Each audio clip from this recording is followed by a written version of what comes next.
Hey, what's up? What's up? What's up? Let me see. Am I live?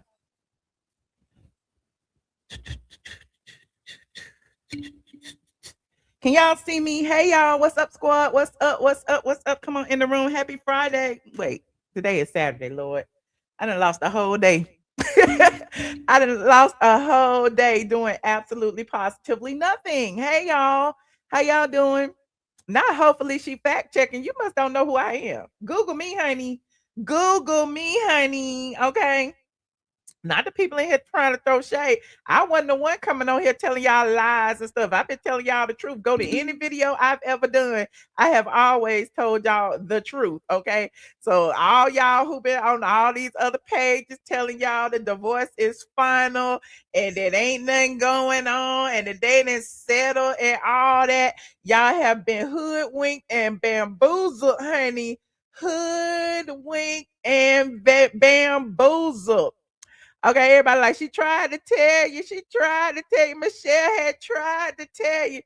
I wasn't at her court date on Zoom. That wasn't me, honey. That was some other dumb blogger who was putting in Rule 22s. I did a video on that too.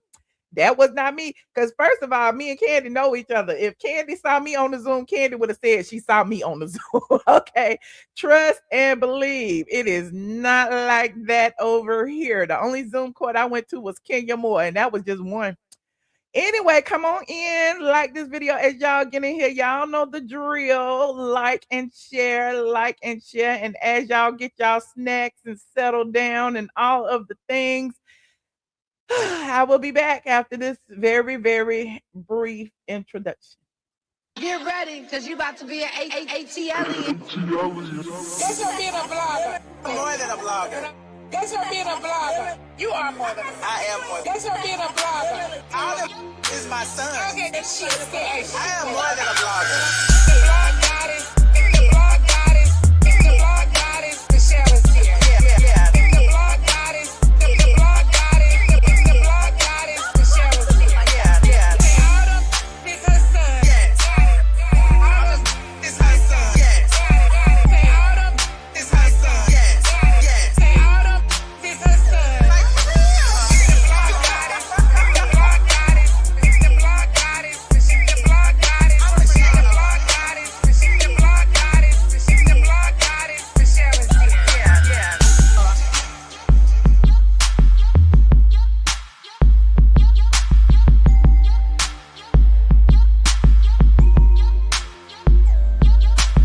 Autumn is her son. Like for real.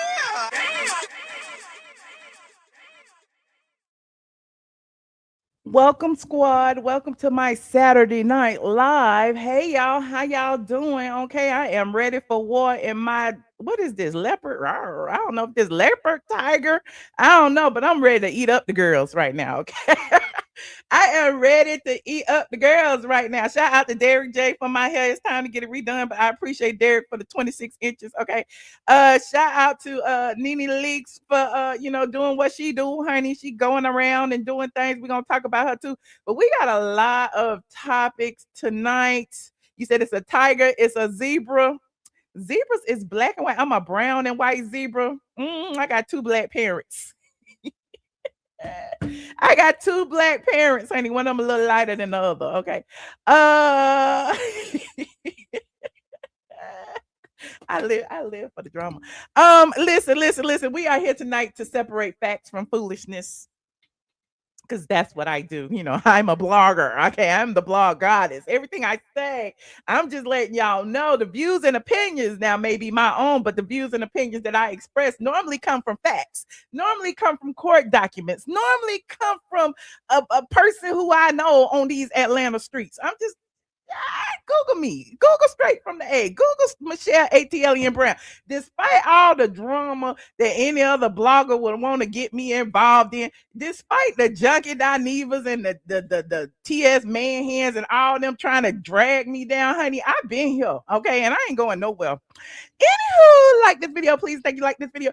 Now, they normally call this the Nene News Network. I haven't necessarily been discussing Nene always, because I just be feeling like it's kind of overkill.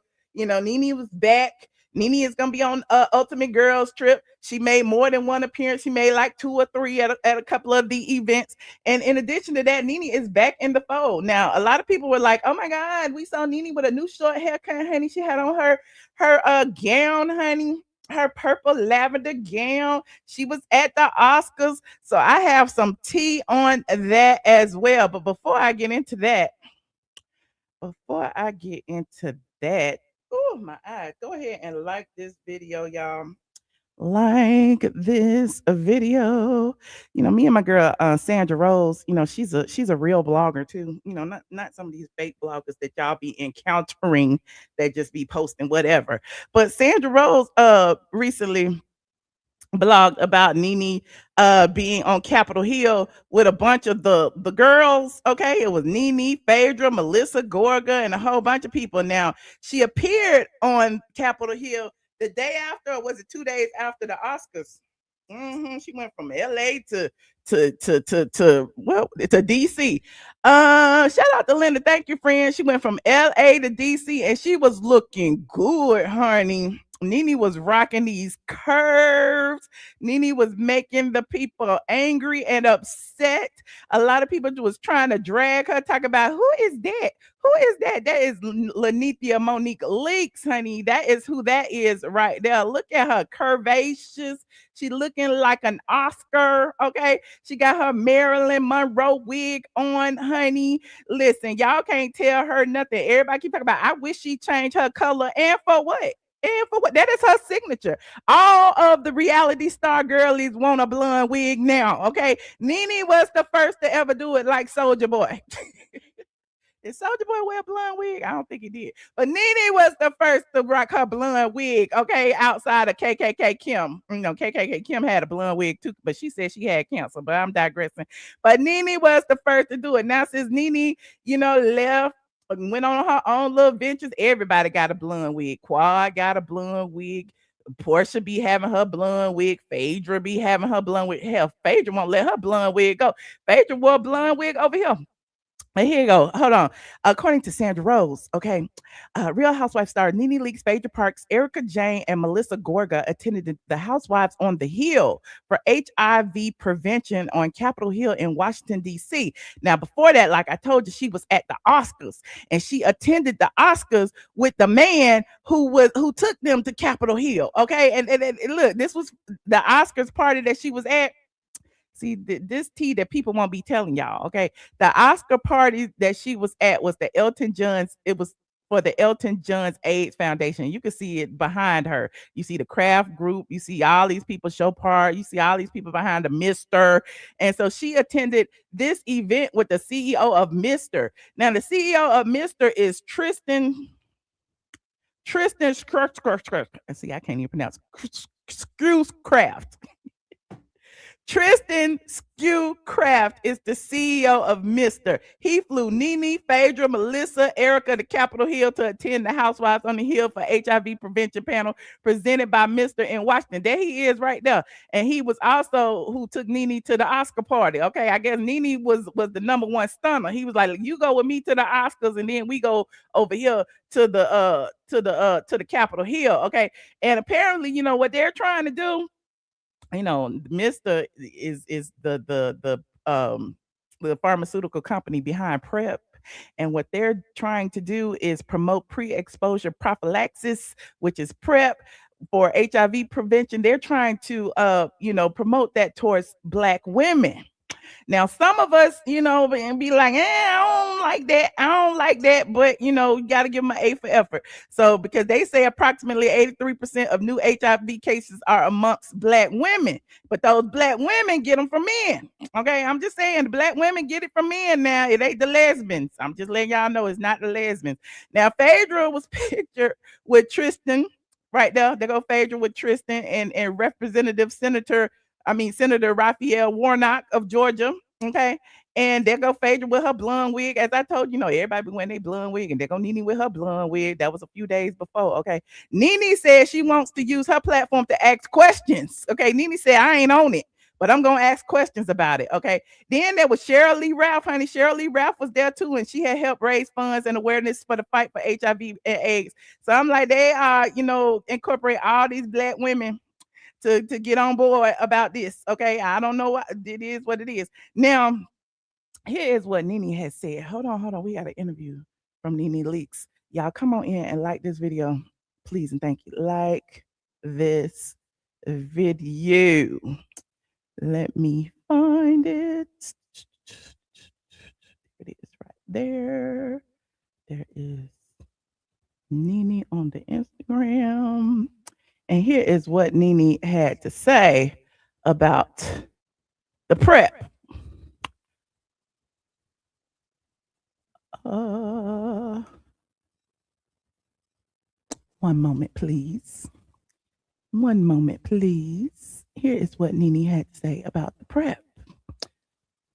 Can y'all hear that? That when I was just standing over here talking to someone about, my story. And because I like to keep it real, I want to say the first time I ever really heard about HIV, like many people, I was a young girl and I heard Magic Johnson, being a Black woman. We heard him stand up and say that he had HIV. So that was the first time that it really actually hit me that this is something that's really real. And this happened many, many years ago. And then after that, crazy me, I thought that maybe there was some huge cure. I didn't hear about it for a really long time. And then Mr. reached out to me, the organization, and wanted me to start, help with pushing the medication PrEP. And then so I started re-educating myself about this all over again. Recently, I had a couple of girlfriends who date guys. Girlfriends who date guys. She had to say that. Girlfriends who date guys. I know some people like she was talking about TS Manhands. No, she was talking about Tamar. Y'all don't remember Tamar came out and said she was on PrEP. Okay, let's finish. Say to me that I'm on PrEP and are you on PrEP? And I was like, PrEP? Like, why would I be on PrEP? Like, isn't PrEP for HIV? And Nene keep it real, her. She was like, I don't need no PrEP, honey. I don't need no PrEP, but I will take this check. And then they again started educating me. And one of my girlfriends were saying she's on PrEP because she's single and she's dating and you can never really trust what other people are doing. And so I thought this is a real eye opener. What is happening here? And so no, I am not on PrEP, but I understand what the medication does. I understand that the communities need it for prevention, and I understand. So really, these are my own personal stories. My girlfriend's talking to me about PrEP, Magic Johnson coming out years ago talking about it. I was married for so long, and so I don't know if I just became like an airhead to what's actually really happening around me. But the truth is, I never really thought that deep about it because I actually thought that it couldn't affect me until I became a single woman myself. Uh-oh. Now I understand. Many people think that HIV only touch. Nene said she understand, but she ain't on it. Maybe the gay community, but that's not necessarily true. I mean, it's so many straight people that come in contact with HIV. So it's really important for me to be here. I have a voice. I have a huge following, and it's important for me to help protect my community. So I'm here to do that. I hope that she's here to do that. Okay, she's here to protect her community. Okay, listen, y'all didn't pay me enough to take the shot, but I'm here to talk about it. No shade to Nene. I'm just saying I feel a ways about it, and I have said that before. Why they not promoting it to men? Why they not promoting it to straight men? Why they not promoting it to all the men? Because at the end of the day, it's not the women that's spreading it. I'm just letting y'all know it's not the women that's spreading it. It ain't the women, it's the men. It is.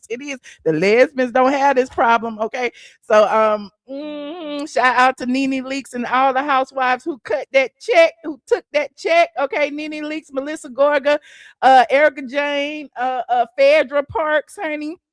They doing it for their fan base, and I ain't mad at it. You said gay men is taking it. Gay men is taking it. I said the straight women. Here's the problem I'm having. It all boils down to they try to put everything on the black woman's back. stop putting it on our back when there is a cause and effect. It is the men that's giving it to the women, okay? Promote it to those men. But because we live in a patriarchal society, okay, they're gonna put it all on us. Well, you need to be taking it. You need to be more supportive of your man. You need to not even ask him if he DL or if he sleep with men. You need to be this. You need to be that. Why we gotta be sensitive to men who sleep with anything? That don't make no sense to me. They basically telling you black women that you don't need standards. Okay, you don't need morals and values. You don't need none of that, honey. Just do whatever they say do. Okay, you said it's on the DL men. It's on somebody. It's on somebody. I don't know, but it ain't on me. Okay. You said so people aren't using condoms anymore. That's what I mean. You know, sometimes they say the condoms don't be working, they be breaking and all kind of stuff be coming. You said, and the women take that check to push it and will and is and did. And that's why I said I can respect her for saying I'm not on it. Okay, I can respect her from not going on her platform and saying, "Hey y'all, I'm on prep. You need to be on prep too." Like Tamar, I can respect her for saying that, you know, because hell, Cardi B took a check from prep allegedly and went on her platform and told her people she was on it while she was pregnant. No, she was lying. No, she was lying. Okay, I'm just saying it just pisses me off. Okay, it burns my biscuits, but you know, a check is a check is a check. Okay, Tristan over there handing out checks and the girls is taking it. Let me see if Phaedra said anything on the red carpet. Let me see. For National Prep Day. Okay, there go Phaedra right there. Hold on. Phaedra said something. Candace said. Everybody has said what. But good morning, members of Congress and everyone that came out. Thank you for engaging with us because this is a very important subject. And everybody knows I have many jobs and several careers, but my life was impacted when I was a younger attorney, because I'm very young now. But y'all know the drill. Copyright disclaimer on Section 107 of the Copyright Act. Allowance is made for what? Fair use. my lead attorney at my first law firm, he was diagnosed with HIV, and he was in his 30s. Oh, who was it? Say name. And at that time, it was such a stigma attached to it. There was not a lot of education, and there was definitely not a lot of treatment. And so by the time he turned 38, he had died from complications due to the disease. So it touched me in a way to know that this is a bright young man with a promising career and, you know, well educated, plenty of money, but he could not get the help that he needed. And he was ashamed because he had the diagnosis. So that's what's made me very passionate about advocating for this issue. HIV continues to disproportionately affect the Black community. Black Americans represent 12% of the population. Did she say Black women? I'm trying to see if they sold their morals and their values. I'm trying to see if Phaedra gonna say she on it. However, 40% of the new HIV diagnosis. And when it comes to Black women, we represent nearly half of the HIV diagnosis among women in the United States. So it's definitely a problem for the brown girls. And so these disparities. It's the stuttering and the stalling for me. Phaedra knows she wrong, but Phaedra like, I gotta get this check. Continue because there's a lack of knowledge, access to prevention, testing, and treatment. So can I'm just hate to interrupt you, but can you just double underline that access issue? Yeah. Because they said go back and talk about that again, Phaedra. Talk about the Black people, the Black women again, Phaedra. You kind of skipped over that. You need to emphasize that. That's what we paying you for. Access is one of the things we're talking about here today, and how that is still driving. Definitely. Access to education and treatment is definitely power when it comes to this disease. And I'm so thankful for people like Tristan and Mr. because they're advocating every there you go. I'm so thankful for Tristan because he cut this check day to hopefully eradicate this disease. Because when communities have access to prevention and care, HIV is manageable, but also preventable. Because PrEP, if you take it once a day, or there's another way to take it twice a year, injectables, it's almost 99% preventable.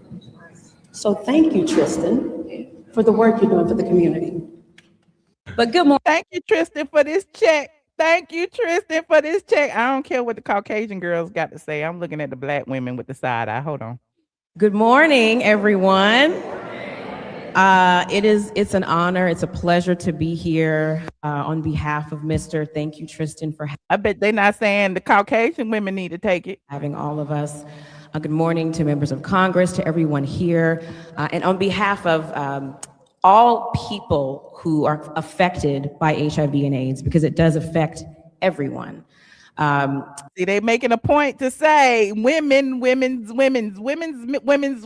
Okay, they paid them to say that. You know, they sat around in the hotel the night before trying to get their speech together. That's why they got these little cards. Before my career in entertainment, I actually worked in the White House Offices of Public Engagement and Intergovernmental Affairs. And I say just give a round of applause at that. She's a public, so that's great. Yes, go down there, resume.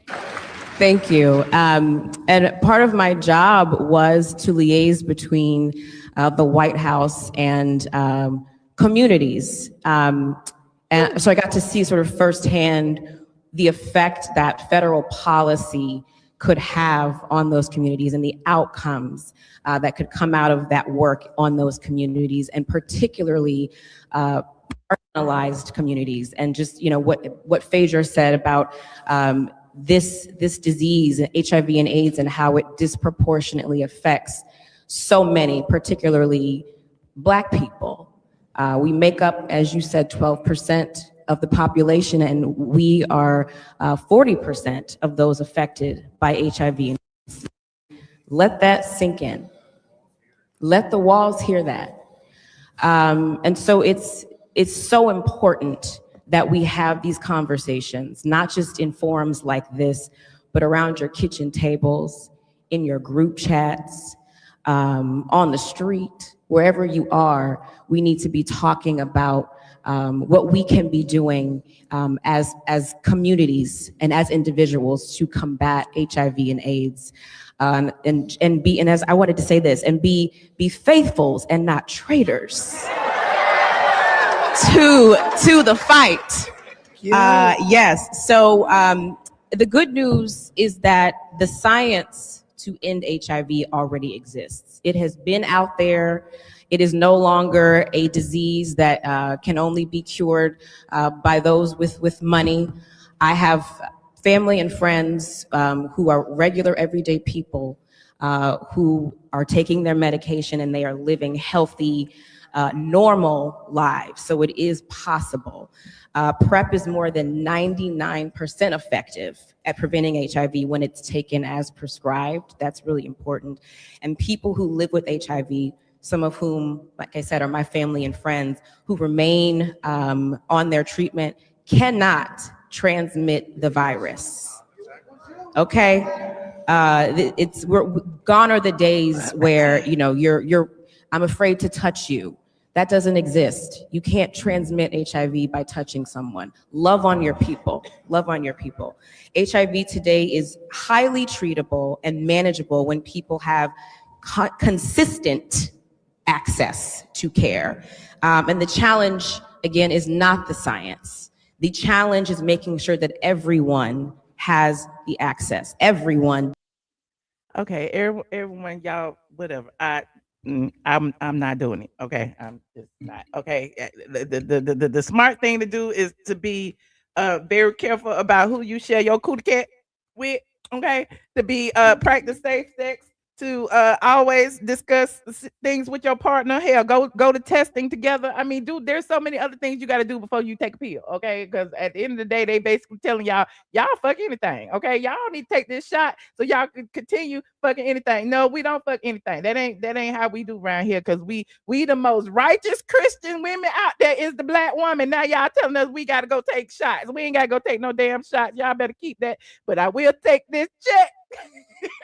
And then he say bling bling bling. I will take this watch. Okay, so salute to them for going to Capitol Hill and reading off their paperwork, child. But it wouldn't be me. Also, I was just saying that Nene was Tristan's date at the Elton John party. There she is, right there. There they are right there at the Elton John Oscars viewing party. Okay, Nene Leakes and Tristan. So Tristan, a big Housewives fan, clearly. Tristan said, listen, I am the CEO of this operation. I got a big budget, okay, and I need y'all to come with me to the damn White House and to Capitol Hill and to talk about this, okay? And hopefully y'all fans will take the shot and we will make even more money that I can pay y'all some more money next year to go to Capitol Hill. So that's what I see. And anyway, it just I ain't on board with it. Okay, but salute to all of them for taking a check. Okay, looking like Coco Barbie. She looked amazing, honey. I hope he paid glam. He paid for glam. He probably paid for her dress. He paid for her flight. He paid for her amenities. Okay, just go ahead and get the check. Yeah, white men always rely on black women. White men rely on black women. The black men rely on white women. The white women rely on black women. Everybody relies on black women. But then when we start expressing ourselves and speaking how we feel about things or our opinion, then we get beaten and saying, not beaten physically, but we get beaten down and people say that your opinion does not matter. You're a Christian and you're this, you're that. I don't understand. Why do you feel that way? You're homophobic, you're transphobic. It's no way that you can be pro-black woman and not be homophobic and transphobic. I'm sick and tired of it. I'm sick and tired of it. And speaking of being sick and tired of it, let's talk about EJ Johnson. Let's talk about EJ Johnson. Because EJ Johnson has started it, okay? And the people acting like we not supposed to talk about EJ Johnson. The people keep saying that EJ Johnson, and him being on the Carlos King show. Hold on, where is it? EJ Johnson said he don't date straight. He don't date straight men. That's what he said. He also said that he looked better in his clothes than any woman ever could. That's what he said. And I saw it with my own eyes. Hold on, let me try to find it. Like this video as y'all get in here. Like this video. So EJ Johnson did an interview with Carlos King. Carlos King doing all the interviews with all the people. And EJ Johnson says, he only dates straight men. He's, basically telling y'all, everybody gay, everybody this. So now all the gays, all the straights, all the women's and all the men's basically telling EJ Johnson he is crazy. Now the thing is, this is the same conversation we had with TS Madison. It is. Hold on. I'm trying to pull up the interview. It's the same conversation we had with TS Madison when he was on the Nene Leakes show. Hold on, I'm about to play the EJ Johnson situation. It says, I gotta go to Carlos King page. Hold on. EJ Johnson says, is this it? EJ interview with Carlos King where they open up about growing up in the spotlight, self-identity. I don't know if this is it, but we about to watch it. Y'all know the drill. Copyright disclaimer. Under Section 107 of the Copyright Act, allowance is made for what? Fair use, fair use, fair use. So this is a clip from Carlos King's page. Let's see what it say. We're not doing man, we're not doing gay. It was very freeing when you're telling people about who you are telling them. I'm not looking for acceptance. I'm not looking for your validation. I am telling you what's going down. Give it up for the iconic EJ Johnson. Even when I was a kid and they were like, well, you can't wear skirts. And I was like, well, why not? My inner being was like, there's nothing wrong with this, especially if I look cuter than any girl does. Like, what's the problem? Did you have... Not Carlos gave him the clock that. Not Carlos gave him the clock that. Carlos is in on it too, honey. Carlos said, clock that. You look better than any girl, honey, in this skirt. Aspirations to be in the spotlight? When I used to watch the Real Housewives, I remember I think Beverly Hills came out while I was in college watching it. And after it ended, I looked at him and I was like, bitch, I can do that. When you did Rich Kids of Beverly Hills, did you feel like, okay, this is my time? Remember, this was way before the brand deals. My managers and agents at the time, it was very much like whatever sticks works. Whatever box they put you in, that's who you're going to be. And then you had your spinoff. DJ in the city. Like, we were definitely ahead of our time. Like, we were talking about being gender fluid and non-binary before that was even like a term. One of the biggest storylines on your spinoff was, you and your sister liking the same guy. I don't attract gay men, and I'm not attracted to gay men. Like, it's just not a thing. Has it always been what some people consider the straight guy always being the one that would approach you? Yeah, or has been intimate and dating, women for most of. What he's saying that the men that approach him date women. That's what he's saying. He For like up until then, for sure. Are you dating now? Being much more strategic about it, and it's like, if we're not actually going to enter into a relationship, then, and I think that's where you have to put the boundaries up with the so-called straight guys, because they'll just try to like put you off to the side or like keep you in the dark, and like, I'm not living in the shadows anymore. Have you ever dated somebody that was DL? Sure. Have you ever dated like a celebrity? I've never dated a celebrity, I don't think. Oh God. Rappers. Now you are EJ Johnson, so do they have to have a coin? Well, I'm not taking care of anyone. Like, I'm not sure. Oh God. I don't. That the girls, you don't marry to take care of him. Like, he's marrying to take care of you. Oh God. Now he's married to take care of you. Who gonna take care of you, EJ?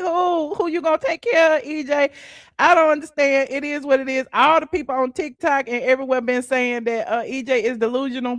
Honey, even the gay men have been saying that EJ is delusional. They keep talking about it. They don't understand how he can say that he only dates straight men, because any man that dates you is not straight. Okay, the people are like dragging him, talking about he got a Halle Berry wig on and just been. And I don't understand, because my thing is, this is the same thing we've been telling y'all about TS Madison.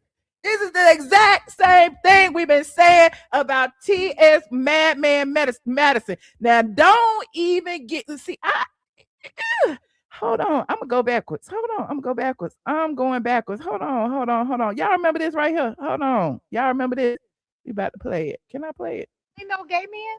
Well, I don't date gay men. Well, okay. Well, I when you guys be saying that, that's weird. Why? Because what do you mean you don't date gay men? Because if he is sleeping with you and sleeping with a woman, he's something. Well, he's not gay. What is he? He's definitely not gay. He's bi? Listen, because if a man come in here and he looks at me and you. Yeah. What is he? Well, he likes women. Yeah, because T.S. Madman he is not who he think he is. He is, when he look in the mirror, he sees something totally different than what we see. He doesn't know. Well, and if he does know, he likes women. Okay. Now, so, but what is he? Well, that would possibly, it's a possibility. He's bisexual? He could be bi, or he could be pan. Okay, what was pan? I forgot. That means you be whatever you like, Hearts, pan. not hearts. Right. So whatever you see, you like, whatever I'm on, that's what I'm on today. Yeah. Okay, guys. You know, a lot of men are in. Yeah. So does pansexual mean you just sleeping with everybody? Is that what pansexual mean? Y'all tell me in the chat, because it's like gay, straight, lesbian, gay, trans, bisexual, pansexual, intersexual, xylosexual. What's the pan? Y'all let me know in the chat. A lot of men are in. Yeah. A lot of men are paying, but they don't say anything. Like I don't want to run into them. I don't want to date him. Nene, if you've dated, I need you to like Nene. If you've Hello dated, Kitty if all you, the time. If you've dated men, Yes. if you've dated men, there's a possibility in your life that he's been with a man. This sounds like grooming to me. Okay, you got Carlos over there with EJ trying to groom the girls. Okay, because y'all know they biggest, listen, we just got through saying they biggest supporters are Black women. We just got through saying they taking Black women up the Capitol Hill to say Black women need to be on prep, because all these men who are sleeping with men and DL and trans are sleeping with you too. They're trying to brainwash Black women into thinking that all men do is fuck everybody, and I don't like it. Something. What do you mean he's been with something? He's been outside. I mean, here's the thing. I know that. And how is it that these men and these men in wigs can speak for straight men? How are you speaking for straight men? You don't even know no straight men. I know that women consider trans women men because we were born male, but there's a difference between being man and male. I get it. What's the difference? If you were, anyway. But you have your parts. That's correct. So he could love you and think you're so beautiful, and I want to sleep with you. There are men who deal with me that won't touch my parts. Anytime you see, but does he know it's that sounds like a secret to me? You're my little secret. I'm disgusted by your body parts. What does that mean? There's men that sleep with me that won't touch my parts. Oh my God, I feel so sad for you. there? yeah, he knows it's there. I'm not hiding it. Oh, you're not? No. I mean, that Listen, wouldn't make any sense. Well, I've had gentlemen to tell me. Well, I've had gentlemen to tell me, "Hey, put a pillow over that," and I'm like, "Well, you're not the nigga for me. You don't have to touch it and deal with it." How y'all make it to the bedroom, honey, and he didn't know you had a ding dong? But I'm not hiding shit from you. So, okay, wait a minute. We gotta go back and figure this out. Yeah. So the man. Now we talking. Yeah. So the man gonna be sleeping with me and you. I don't want to talk to him no more. You don't. No. Because see, he's not telling me the truth. Well, 9 times out of what truth 10, does he need to like, tell what you, the- Nene? Tell well, the guy seemed like he would come and tell me that he's bisexual. So what if he never told me? Isn't he lying to me? You said they wake up and lie. They do. So he woke up and lied. But how is it? How can No, we make- it's not why women need to get on PrEP. It's absolutely not why women need to get on PrEP. It's why men need to get on PrEP. It's why the men that you call is straight need to get on PrEP. It's why all the men that sleeping with the transgenders, they need to get on PrEP. The women ain't got to get on PrEP. What is you talking about? So basically, you saying that women need to get on PrEP so that they can keep they DL men DL. Is that what y'all saying? That they can keep they lying ass men lying. So you need to be on PrEP. Hell fucking no. We don't need to be on no damn PrEP. men comfortable to even say that they find other things outside? I don't know, but I feel what like he should societal- tell me what he likes. But here's the thing: you might demonize him for telling. I won't. I just probably won't be with him. Yeah, that And is there true. it go. There it is. There it is. Okay. And I just wanted to get to that part right there. You know, people, this right here is how they be grooming black women. Y'all demonize men for what they like in the bedroom. Hell fucking yeah. Hell fucking yeah. Why we can't demonize them? That means they don't like what I like. You demonize, get the fuck on. Like, what the hell are they trying to say? That you need to be sensitive to these men's feelings, okay? So they won't have to hide from you. You need to be sensitive. You need to take care because they may be bi and you may hurt their feelings. Absolutely not. That's centering men. That's the same thing they always say. Don't center men. Y'all center men too much. We ain't centering men. We centering ourselves. We are absolutely positively centering ourselves. So if you come to me and you tell me that you've had experiences with men before, it's up to me to say, I don't want to be with you. Okay. I don't have to tiptoe around it. That's not something that I'm looking for. Congratulations to you on your journey. Okay. Some women out there might like you, but that ain't my thing. Okay. So it's interesting that they try to like push this narrative of, you know, it's the women that make men secretive. It's the women that make men deal. It ain't our fault. It's the men's fault. Okay. But because it's all men anyway, and I know y'all hate me for this, but because it's all men anyway, it's gay men, it's trans men, it's the DL men, it's the straight men, it's all men. It's like they gang up on us and we just got to do what they say do. It's horrible. Anyway, I just wanted to bring that to your attention because I'm like, why is the people acting like this? We ain't had this conversation for. I'm tired of having this conversation. The same conversation y'all having about EJ. Oh, whoever sleeping with him is definitely gay. It's the same thing we said when TS Madison said that. So what is the problem? Why is it that everybody was acting like we struck a nerve when we said that about TS Madison, but now y'all saying the exact same thing about EJ? Tit for tat. I'm just saying his pronouns are she and they, aren't they? I guess that's what he said. So she said. So I mean, yeah. Anywho, you said drop the link so I can speak on it. What you want to say about it? Oh my God. I don't know if I want to take no call right this very second because we got some more things we gotta get to. We gotta get the Kandi and them.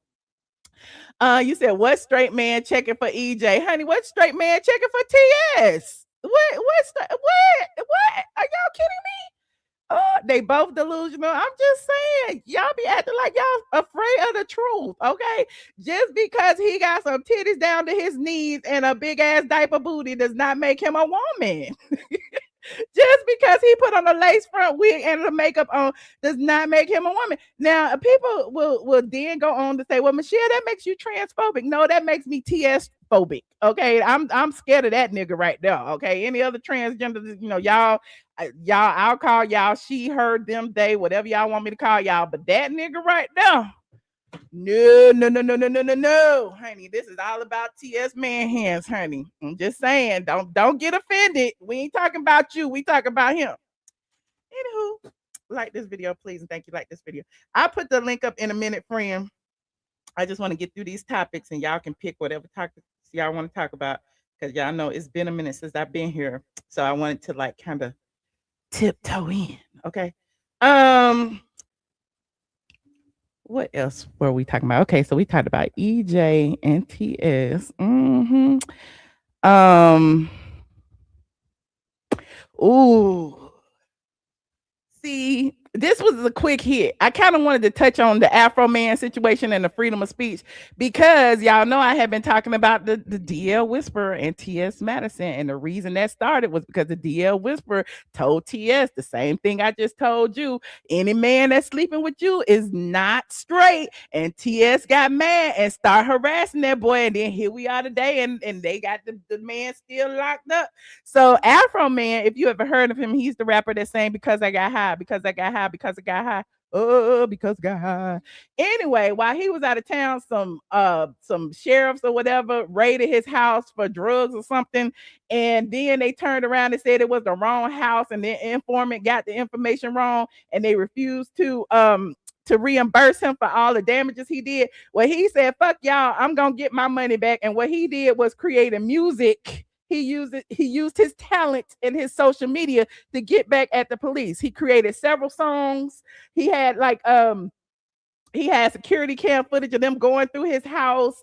He saw them looking at through his refrigerator and cakes and everything. And so he basically was calling them greedy, calling them stupid, just calling them all kind of names. And it was amazing. Okay. We lived for it. It got millions of views over on TikTok and on YouTube. So I implore you to definitely deep dive into the Afroman legal situation. What stemmed from all of his songs was they all got together and decided to sue him for defamation.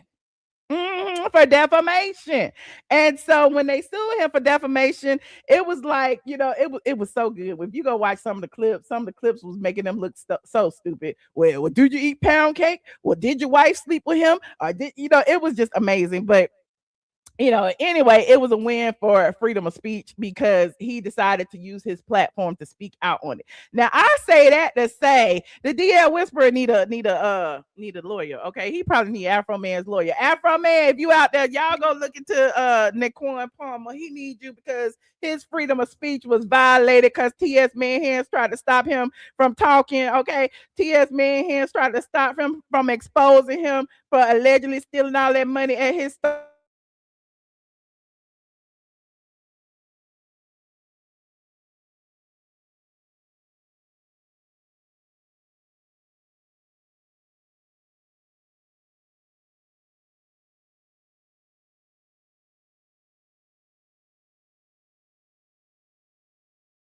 I froze, honey, in the middle of my speech. I'm still here. Let me reboot. Where was I? Hold on. Where was I? Talk amongst yourselves for a minute. I'm gonna give y'all a minute, and I'm gonna be back and rant some more. Okay, I will be back in 1 minute.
I'm back.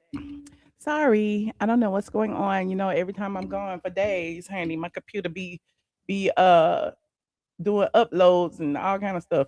But anyway, I'm back. What was I saying? Oh, the DL Whisperer. Okay. So, TS Manhands is online telling y'all one side of the story. He feeding the media one side of the story. He won't tell the media all the things that he and all of his friends were doing to the DL Whisperer after the DL Whisperer exposed him. He won't tell y'all all the things that he was doing, like pulling that man's credit report. He won't tell all the things he was doing, like calling that man's job. Now, you may be new here.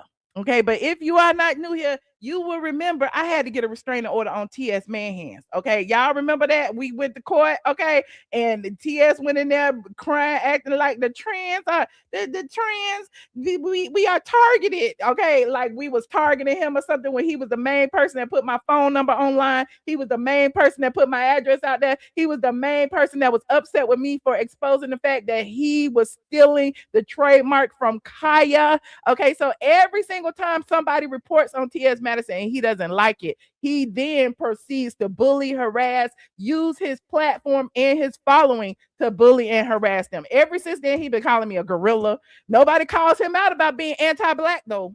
No. Nobody calls him out about being anti-black. He been calling me Gary Coleman. Nobody been talking to him about misgendering me. I'm a woman, okay? You may not like me, but I'm a girl, okay?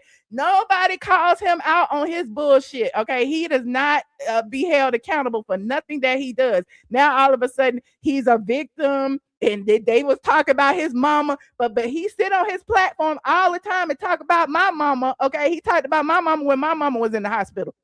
But no, that was okay. He talked about Tasha K's mama, talked about Tasha K's mama as a crackhead. But no, that's okay. Okay. But I'm just saying, it's very interesting to see that he has now compiled all of this stuff against this man and is trying to use this man as an example. And I do not like it whatsoever. I feel like it's a violation of his free speech. I feel like just because he went live and was ranting and saying, I want you dead. Hell, Cardi B got a whole song said, I want all these bitches dead. Okay. He might want all these bitches dead. TS Madison has said he wanted me dead before. So don't even sit here and act like TS Madison is not playing the victim, because he is. Okay, I didn't mean to go on this rant, but I am, because he does that. And then most recently, somebody told me he did it to Storm Monroe.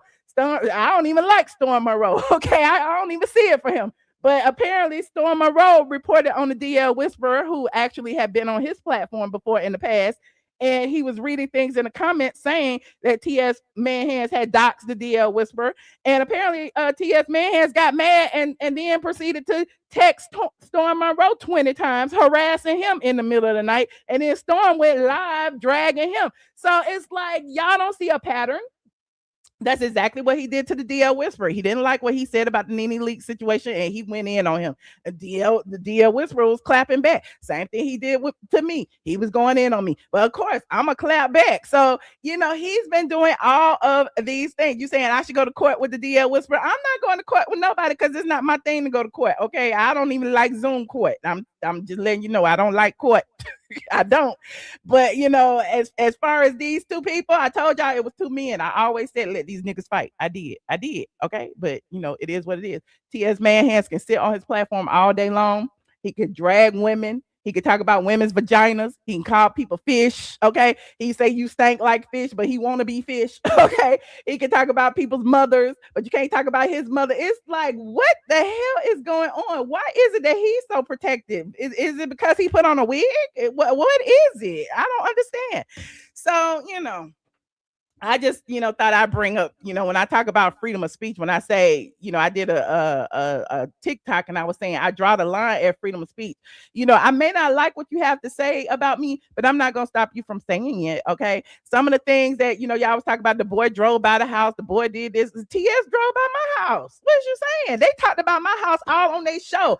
One of his people, Oliver, somewhere was telling people where I lived on his show. So it's like, I don't forget none of the things that he's done to me. Okay, I don't forget the things that he has said about me, but apparently the people do. If you type in Magilla, Gorilla, and TS Madison right now, I'll pop up a picture of me, a pop up looking like a man or something. So I mean, he has basically done some horrendous things to a lot of women. Okay, but when this man claps back at him, all of a sudden he's an innocent victim, and I don't like it. But you know, again, it's gay on gay crime. Okay, it's the trans versus the DL whisperer because he was team woman. Okay, it's interesting to see though. It's really interesting to see the same way they was talking about Dominique Morgan, which is TS Madison's business partner in the starter house, allegedly stole money from another a transgender organization and has to go for sentencing in April. Okay, so at the end of the day, you know, look, they stealing from y'all community. We just talking about it.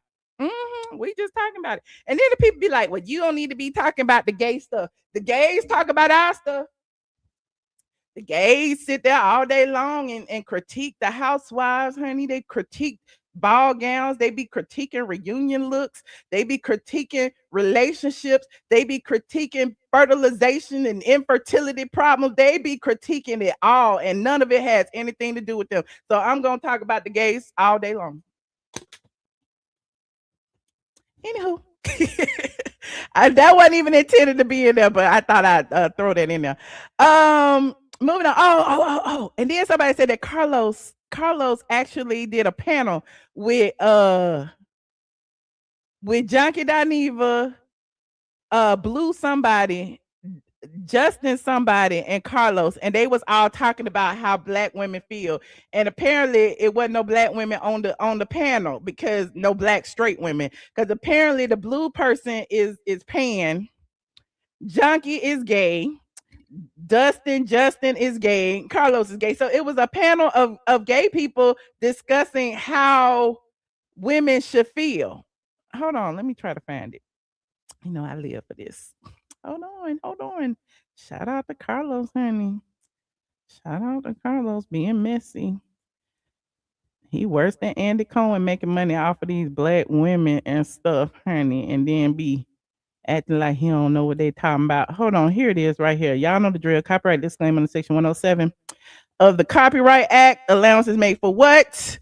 Fair use. So they had Carlos, they had Justin, they had Blue. She used to be on Hollywood Unlocked, I think, and they had Junkie Dineva. Now, apparently they said she ate with her response, but then she issued a disclaimer.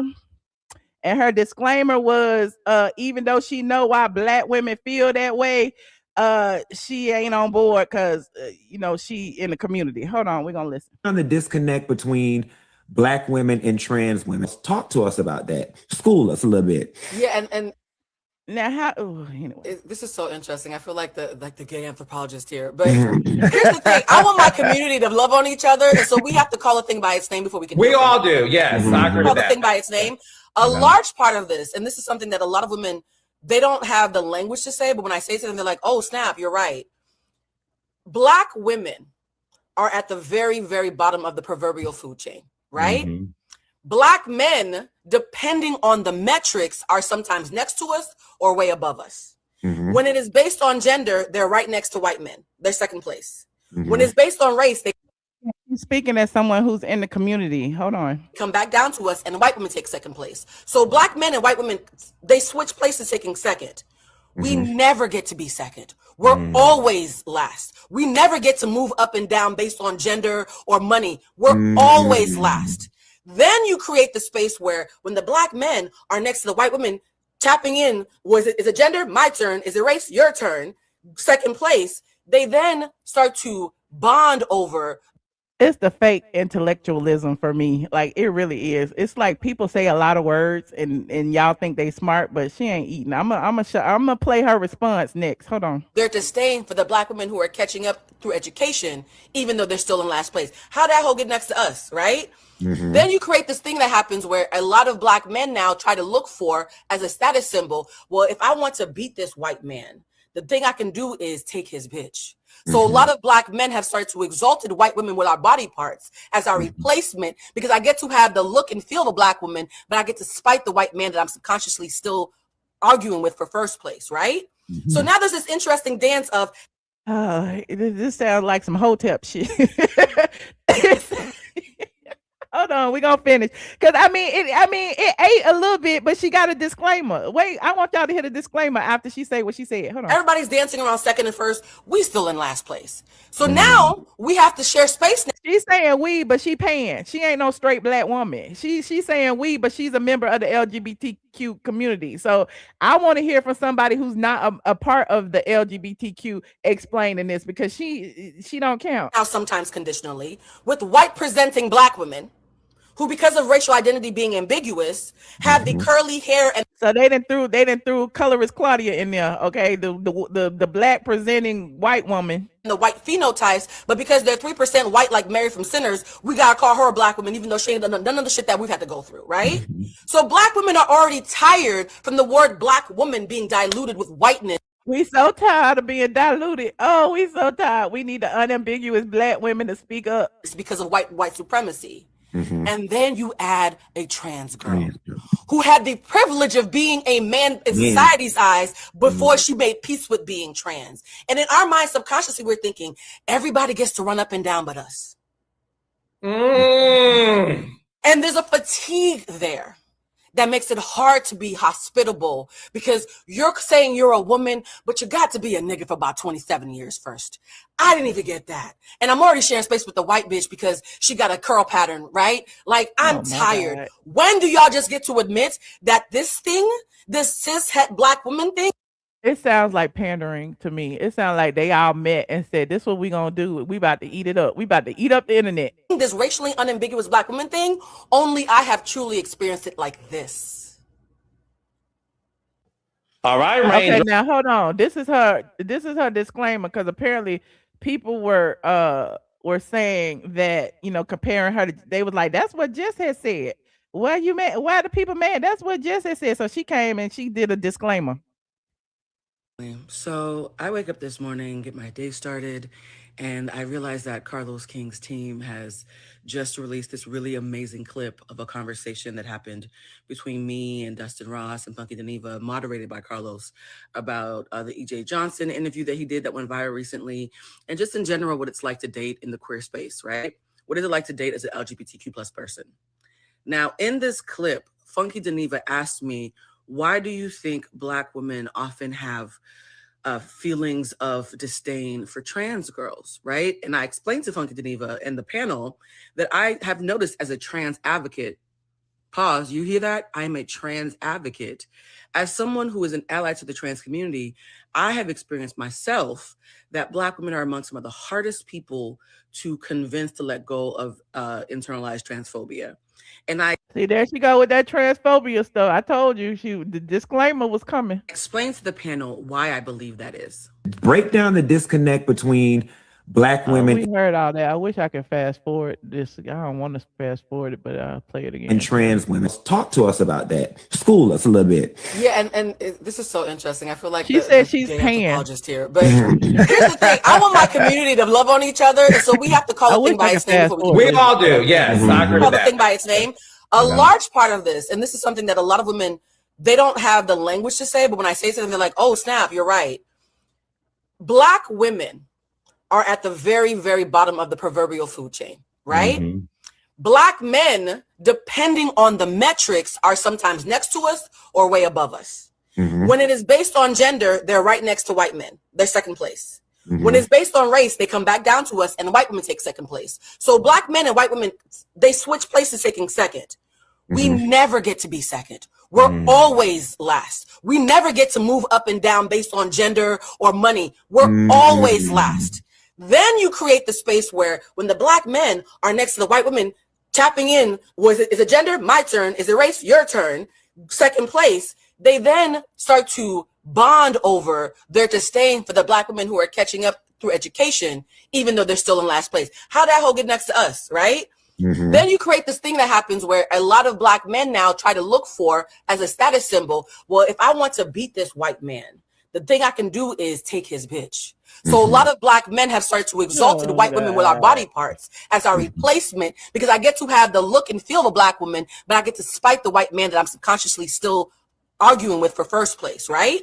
So now there's this interesting dance of everybody's dancing around second and first. We still in last place. So now we have to share space now, sometimes conditionally, with white presenting Black women who, because of racial identity being ambiguous, have the curly hair and the white phenotypes, but because they're 3% white like Mary from Sinners, we gotta call her a Black woman, even though she ain't done none of the shit that we've had to go through, right? So Black women are already tired from the word Black woman being diluted with whiteness because of white supremacy. And then you add a trans girl who had the privilege of being a man in society's eyes before she made peace with being trans. And why they gotta put the trans people in there like we fighting with them? We is not fighting with the trans people. We just don't like TS man hands. Didn't nobody say nothing about no trans people. We don't like you. I'm trying to figure out where did this beef with Black women and trans people come from? Because we ain't got it.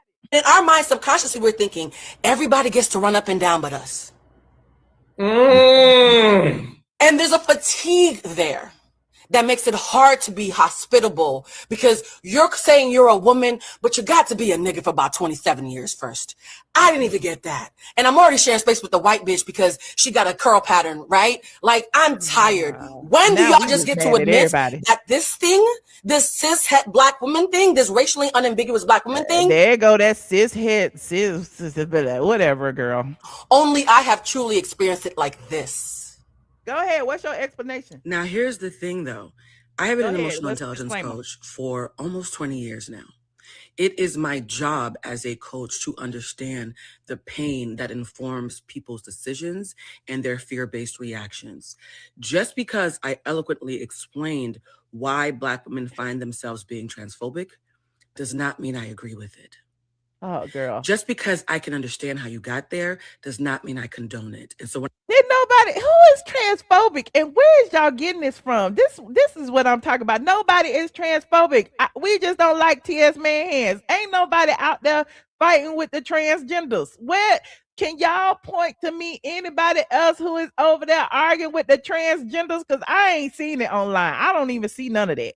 When I went in the comments and people were saying things like, oh, this is exactly what Just With The Mess was trying to say. No, it's not. Respectfully to Just With The Mess, what I just did masterfully in that clip is not what Just With The Mess was trying to explain. Just With The Mess was being disrespectful to trans girls. She was flattening their experience and being demeaning and dehumanizing them. That is not what I did. And I take great offense to being compared to someone who did not take the care that I took and who centered herself in something that is not about her. Oh, so to any Black woman who felt seen watching that clip, sis, I am happy that you know that I understand why you're hurting and where it comes from.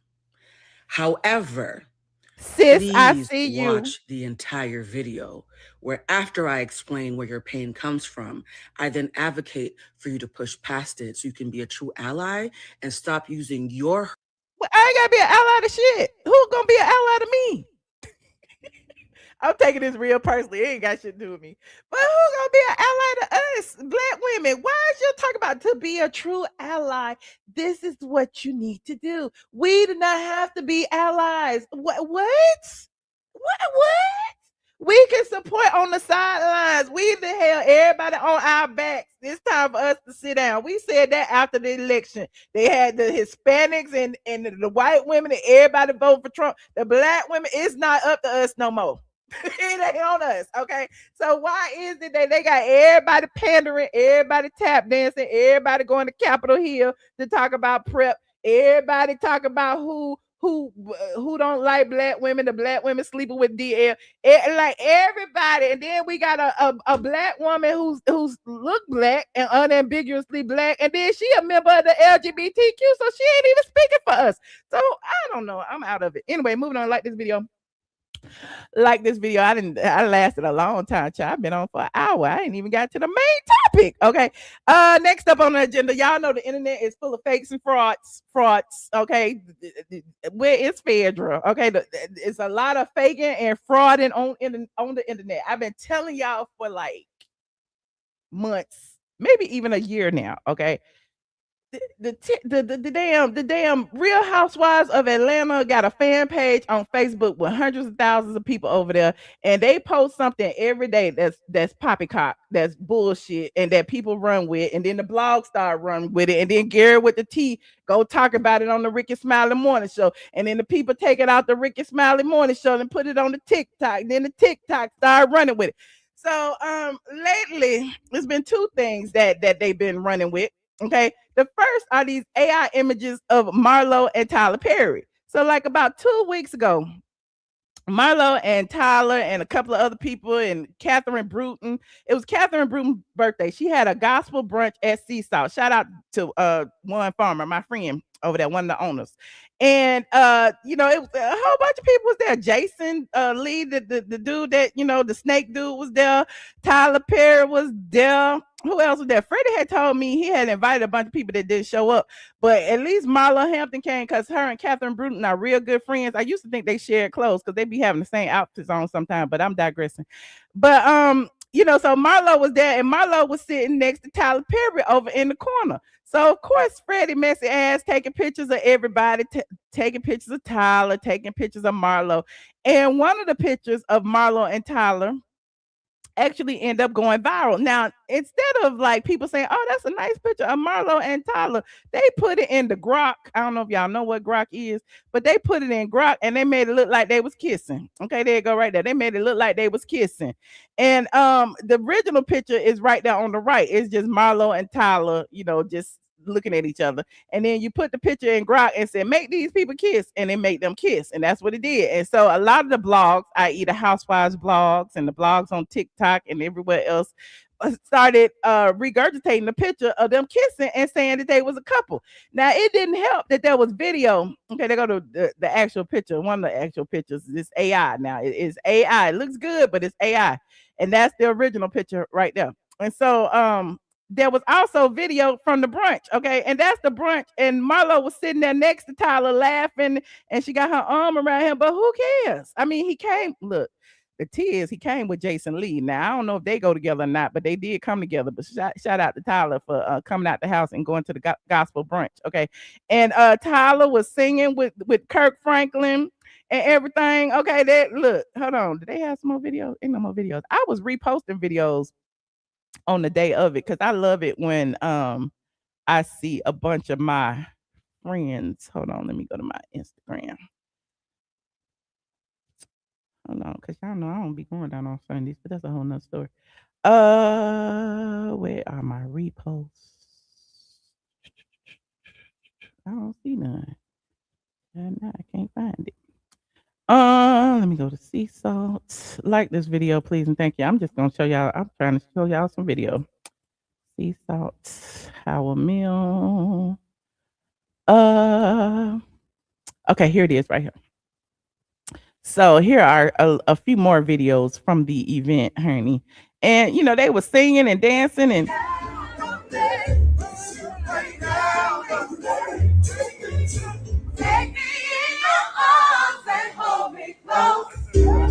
Right down on me, right down on me.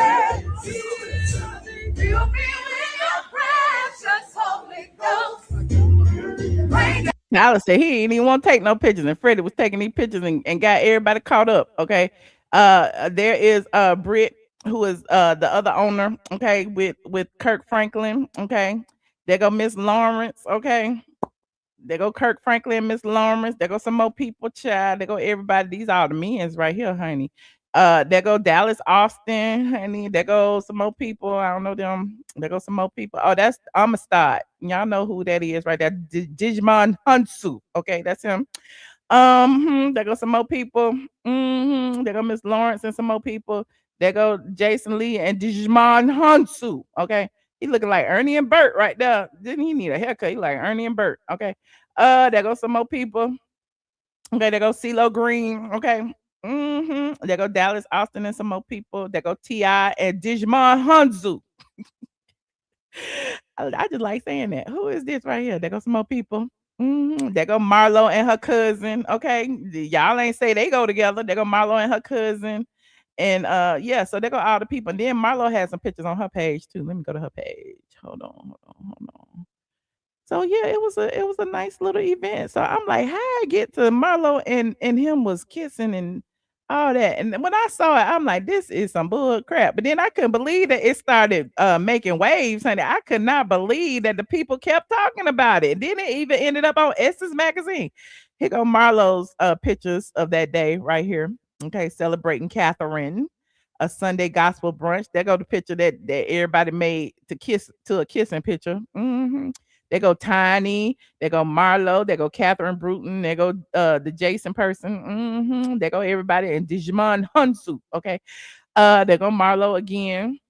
He said, church unifies a lot of us. Okay. Look, they go Marlo was sitting on his lap. They ain't say if Marlo was dating Tyler Perry, you think she was gonna be sitting on some other man's lap? I don't think so. Okay. They go Marlo and the rest of them again, and Catherine Bruton and some more people. So they go, all the people was there. They go Marlo and her cousin. They go everybody. So it was a beautiful event. Okay. Everybody had on, some of them had on their Sunday best. Some people looked like they was going to the club. They go Juan right there. He had such a nice smile. Hey, Juan, friend. And so, there's that. I didn't believe it for a second. I don't know if y'all believe it. The people still talking about it today. But it is what it is. Hold on, let me show you what Essence had wrote. Let me show you what Essence had wrote. Talk about is Tyler Perry and Marlo Hampton, Tyler Perry. They say rumor debunked. Not rumor debunked. Hold on. Yahoo said rumor debunked. Who debunked the rumor? Because we didn't believe it in the first place. We didn't believe it in the first place. Yahoo said rumor debunked. Tyler Perry and Marlo Hampton are not dating. Duh. Duh. Did y'all believe that Marlo and Tyler Perry were dating? I want to know who debunked it. Hold on. The viral photo had plenty of timelines in the uproar, but after some official sleuthing by the Breakfast Club co-host Lauren LaRosa, the official facts have come to light. Oh, Lauren said it was, child. Even if Lauren had not said it, it wasn't true. Let's hear what Lauren said. Hey y'all, what's up? It's Lauren LaRosa, and this is the latest with Lauren LaRosa. So listen, there are photos, videos, all of these things circulating right now of Tyler Perry and Marlo Hampton out at brunch last Sunday in Atlanta. Now let's talk a bit about whether they're dating or not, because no, they're not dating. I'm told he's never even met her before this brunch by Jason Lee.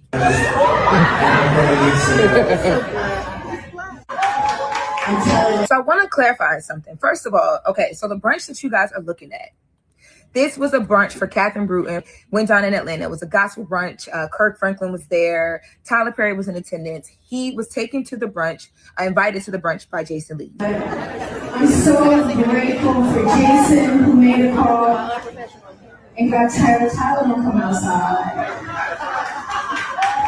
Marlo, who is Catherine Bruton's best friend, was also at the brunch, which is how the two ended up in the same place. They met. She's caught in some videos. They're taking some photos together as well, too. But they are not dating. That is not a thing. That is not happening. This was their first meeting from what I am told. And there are also some photos that are circulating right now. Here are the photos that are circulating, right? Those photos are fake. Those are AI. Now, here are the original photos that were taken. I've spoken to the photographer, Freddie O, who took the original photos. Here are the original photos that were taken. And I want to make it clear, too, I was told by the photographer that Tyler Perry wasn't even, like, trying to do the whole photo thing. He didn't even want this to be about him. He was there to enjoy the brunch with his friend Jason Lee and to support Catherine Bruton. And all of this just like took a left turn. There you have it. Somebody said if the kissing was AI, how does she end up around his waist like a purse? They were just sitting down next to each other enjoying the music. Oh, y'all act like people don't be handsy. People hug each other and greet each other with hugs and stuff all the time. That don't mean they go together. Oh my God. Anyway, moving on. Everybody got a little key off of it. I live for it. It is what it is. Now, let's go ahead and talk about Kandi Burruss. Kandi Burruss, okay? Oh, gosh. Kandi and Todd. And I keep telling y'all that this divorce is not over, okay? just the other day, I told y'all there was an order that said that the two have agreed to a settlement. However, the judge did not have the settlement in his hands. It had not been filed, and neither one of them had signed off on it. So we was waiting. We was like, well, where is that? Where is the settlement at, child? And so apparently in the order it said, hold on, let me pull up the order again. In the order it said it was due by Friday, March 20th. Friday, March 20th at noon. Okay. Hold on. Here it is right here. Like this video, please, and thank you. Like this video, because you know I deal in court documents, okay? And the people kept coming to me talking about, well, where is it? Well, where is it? It ain't in the system yet. We might not see it till Monday. I'm not gonna see it right away, okay? Here is the order, okay? This was the order that everybody was talking about. This was filed on March 11, 2026, okay? The parties were scheduled for the hearing on the 23rd. But on the 11th, they announced that they had reached full and final settlement. Now, as the settlement has been announced, the case remains open because the court hereby orders the parties to submit all fully executed final orders signed by both parties, including without limitation of final judgment, parenting plan, and child support addendum and child support worksheet for the court to consider by March 20th by noon. Or this case shall be dismissed without prejudice. Do y'all see that? If you don't get all of this stuff to me because you've been pushing it. The judge said, I've had enough. Okay, I've had enough. We could have been done. We could have had our hearing. We could have been done all of this. But y'all said y'all want to mediate, and we've been mediated. And now y'all say y'all come to agreement. Then I need a copy of this agreement, or I'm going to dismiss this case. Well, on March 20th at noon, I don't know if they got it or not.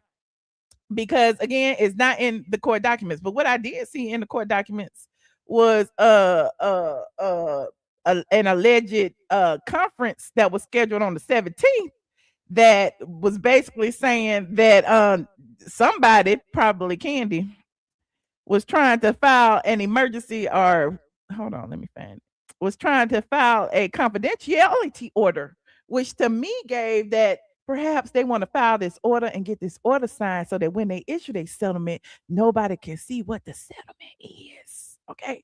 Now, hold on. Let me pull this up real quick. Like this video, please, and thank you. Like this video. Here it is right here. I had posted it on Discord the other day. Now, I don't know what it means. And I don't know if it was canceled or not, but this wasn't in there when I first saw the order. So apparently something happened on the 17th. Something happened on the 17th, okay? And I don't know if it was canceled or what, but it was a 9 a.m. hearing on the 17th. It said pending motion confidentiality.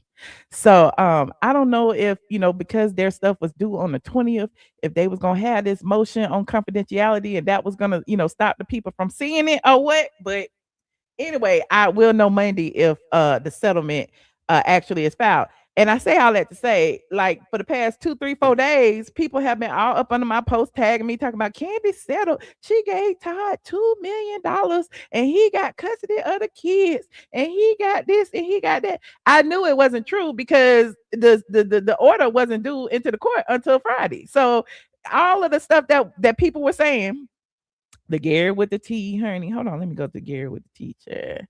Let me go to the Gary with the T. Here's what he said about Kandi and Todd. And people was like, why is he saying that? Gary with the T. Here's what he said. He had said that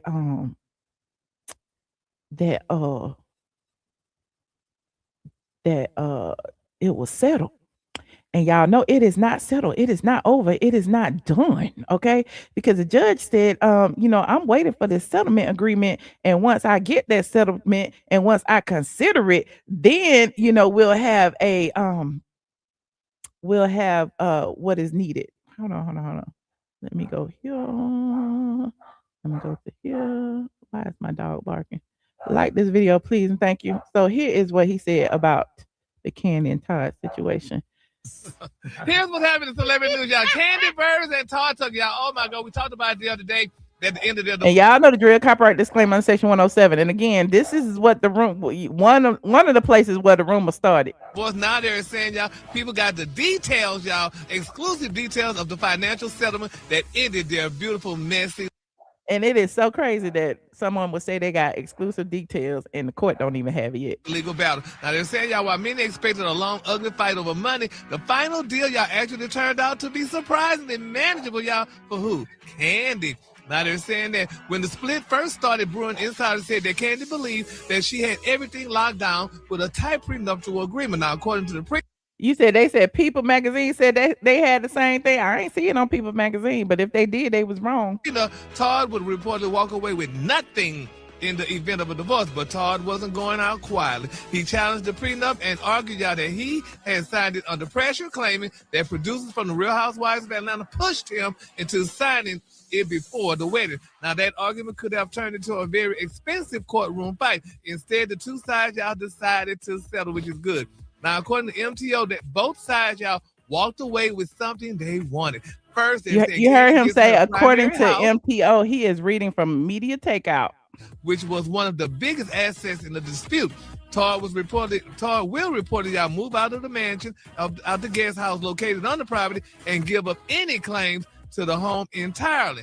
Then they said, but Todd didn't walk away empty-handed, which is beautiful. Now, okay, that's what he said. We already know that it's false. And now here's another reason why we know it's false.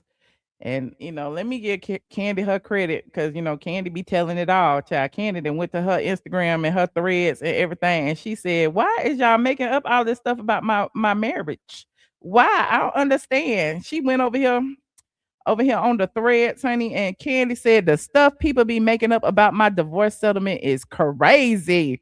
Please stop. I'm like, who be coming up with this stuff? That's what Kandi said. Who be coming up with this stuff? Okay, so it ain't me, honey. It ain't me. And Kandi also did an interview with V103 recently where she was trying to say that the people had wanted a confidentiality agreement, the people being her, because she the one who actually filed for a divorce. Y'all remember that? And that Kandi filed up under the aliases K. Lanice Tucker versus T. Jermaine Tucker. Okay.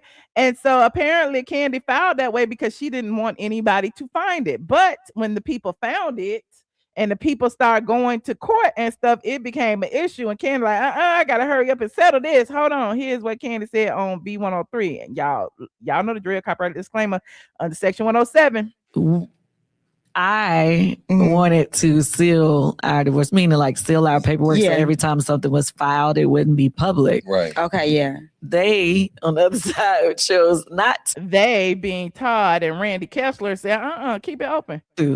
So for me, it's like every time something is filed, then the bloggers get it, the people are talking about it, and they're able to, say what they want about create their own story from whatever is filed. You get what I'm saying? So for me, it's like the bloggers is not me, honey. Like sometimes, I want to talk about it. I didn't say as much as I really have wanted to say. Right.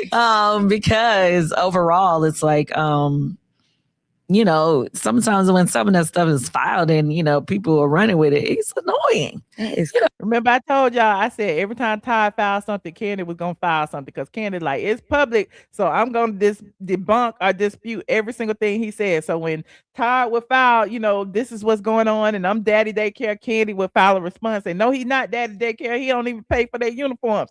And so they was going back and forth in the court documents. So it was a little battle. I don't know, they were saying that they were amicable, but it wasn't very amicable in the court documents. You want to be like, nah, but see, right. Of course, you know what I'm saying? Because it's already public, you know what I mean? But, and then in the very beginning, when I first filed, I thought that, people would say something about it, like the day that it was filed, but I thought it was going to kind of fade. Go away. Okay. But then it was like, oh man, way bigger than I'm sure either one of us expected it to be. We literally let's be crystal clear. Kandi was not talking about me on being in court because I was not in her court. Okay.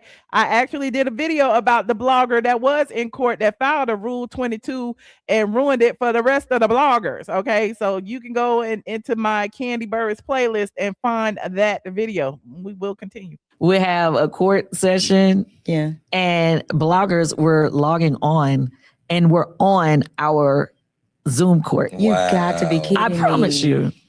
You I got to be promise kidding you. me. Okay, so like, now they would file to be pressed in our Zoom court. But remember, I'm gonna pull it up for you since y'all don't remember. So I'm sitting there, and you know how you on Zoom. Zoom is very personal. It's not like you just in the room and people off in the back. Like you're literally in my face. Right. I'm looking at you. Are you serious? Yes. And so it was, it's hard to, not, sometimes want to speak out. And like I said, people like, oh, she talked about it a lot. Like, honestly, it's so much that I did not say. Mm-hmm. Some things obviously, people are run with because it's in the paperwork. Mm-hmm. So, yeah, they talking about it. Yeah. Of course we talking about it because it's in the paperwork, but I ain't in your court, in your hearing. But it's like now that you explained it, it's like I want to tell my story before the bloggers tell it. So I'm not doing it before. I'm doing it in my own creative way. Okay. So I like it. basically, I decided to do my own one-woman show. I like it. In an intimate setting. It's going to be a... So Kandi has her one-woman show where she talking about her divorce. I do, I did, I'm done. Okay, I do, I did, I'm done. And so for those of you who want, look, there you go right there. Kandi and Todd's divorce hits court. Judge refuses to seal case. And there go blogger fail. Y'all see that? Oh, I'm in the way. Hold on, let me move myself. The blogger had failed, honey. I had pulled the legal documents and everything. Let me put myself down here. It's right here. Hold on, let me see. Like this video, please. There you go right there. Prove it, yada yada. It doesn't make any sense at this point in time. And the judge pretty much agreed because the blogger was not prepared to fight her case. Now the crazy thing is, I talk to Dennis Byron all the time. He works with TMZ and a lot of big news media outlets. He's a journalist in real life, all of that. He files these type of forms all the time. He was actually in the Usher divorce case. Dennis was in there filming for TMZ and I was in there with my little notepad. Okay. And my thing is I didn't need a camera because I knew I could get the video from TMZ. Well, I'm gonna work hard. Right. So, you said what I was thinking. Somebody said she gonna mess it up for everybody. Exactly. Because why on earth would you file this for a status conference? Then when you get there and the judge asks you, after Kandi's attorney, objects to it, you have the opportunity to state your case.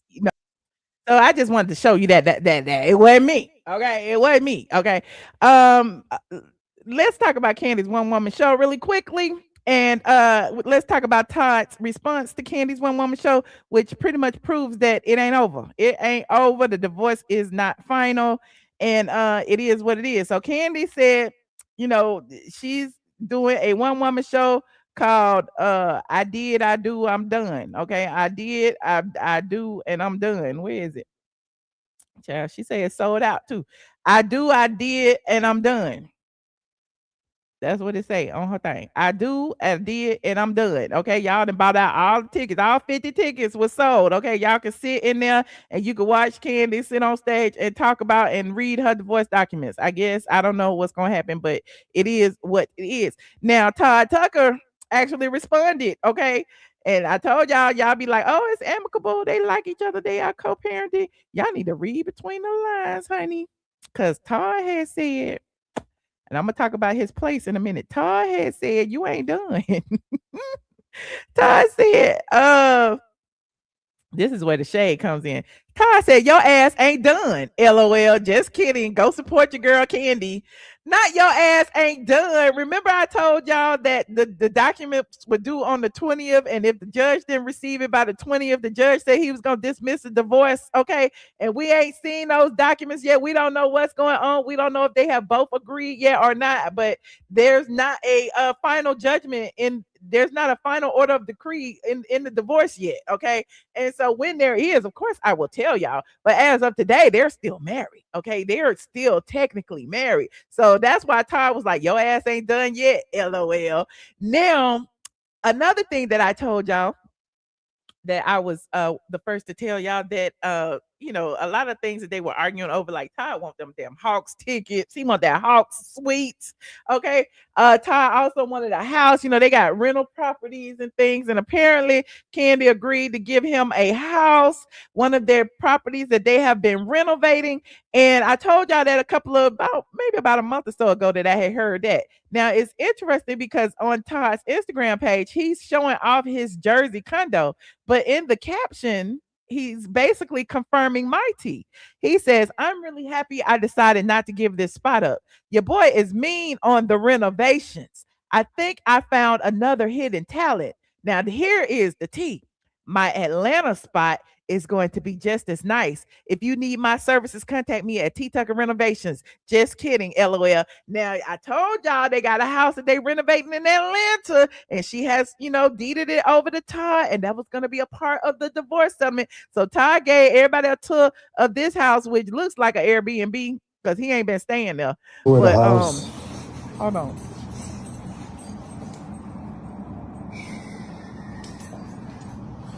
Let me turn the lights off so you can see.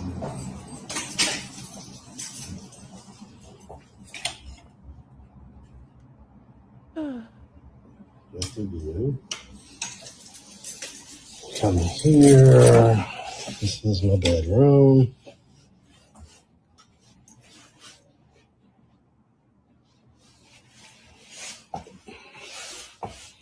This is my bathroom. Really quick.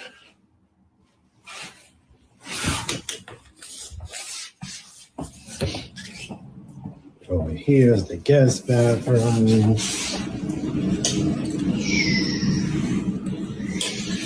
Over here is the guest bedroom. Todd said, "I still own $1 million property." See, the TV is on Todd's page. Y'all don't be paying attention. Todd said the divorce ain't final, and Todd had pretty much told y'all he got an Atlanta spot. Upstairs to the loft.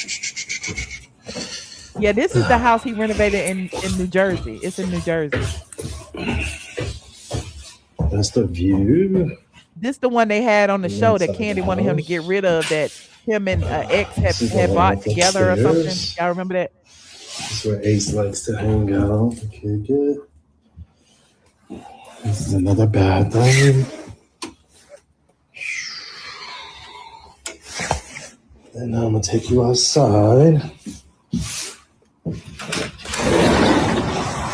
I bet this is an Airbnb. Welcome. All the furniture's down.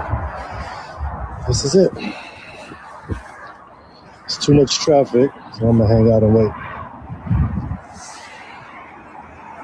Quick tour of the house. So there is all of that. Okay. Again, Todd and Kandi's divorce is not final. They're technically still married right now. Kandi is doing her one-woman divorce show, which is a little bit weird to me, but hey, you Kandi coded clickers, y'all buy the tickets, run it up. Okay. Kandi clearly needs the money, because to me, a lot of people are saying, well, why do you think they came to a settlement so quickly? It must be the prenup. I don't think it's the prenup. I feel like Kandi saw the future and see that it's easier to pay him than to pay her attorney and his attorney's fees, because she's the one who filed for divorce. So technically, she's gonna be on the land for his attorney's fees and her attorney fees. Why not just give him whatever he asking for instead of giving the attorneys $1 million? Okay. So we shall see exactly what it is eventually, I guess, if it's not confidential, and we will know when the divorce is final, because I keep my eye on the court documents. Okay. But it's not finalized yet. I have put the link in the chat for anyone who would like to call in. We talked about several topics today. We talked about Nene Leakes and the housewives going to Capitol Hill. Okay. We talked about EJ Johnson and versus the TS Madison. We talked about the Carlos King and his group of people's response to all the negative commentary regarding the EJ Johnson situation. We talked about Marlo and Tyler Perry. We have talked about so many things. And last but not least, we talked about Kandi and Todd's ongoing divorce. Okay. I don't know why y'all keep calling me a hater. I am not a hater. He said Todd seems very comfortable. That's what it's given. It's given. Todd is very well taken care of. Todd is in Jersey, showing y'all his real estate. Todd be driving around, showing y'all his new car. Meanwhile, Kandi trying to come up with her next job. I ain't mad at it, but Kandi got a lot of mouths to feed. Look, Todd was driving around, looked like he was in a new car right here. Look at that. Look like he was in a new car right here. He said, "Who's trying to celebrate life? Every day is my birthday." Okay, Todd said every day is his Y'all birthday. ready? And all the ladies say, Hey. Yes, Todd said champagne life, honey. So look, I'm just an observer. Okay, I'm just an observer. And then Kandi denied that, that there was a $2 million settlement and all that. I believe it was much more than that, but who am I to judge? Hold on, we have somebody in the back. Hey, 10. Is it 10 or 10? I always get it wrong. You always get it right. It's 10. 10. Hey, friend, how you doing?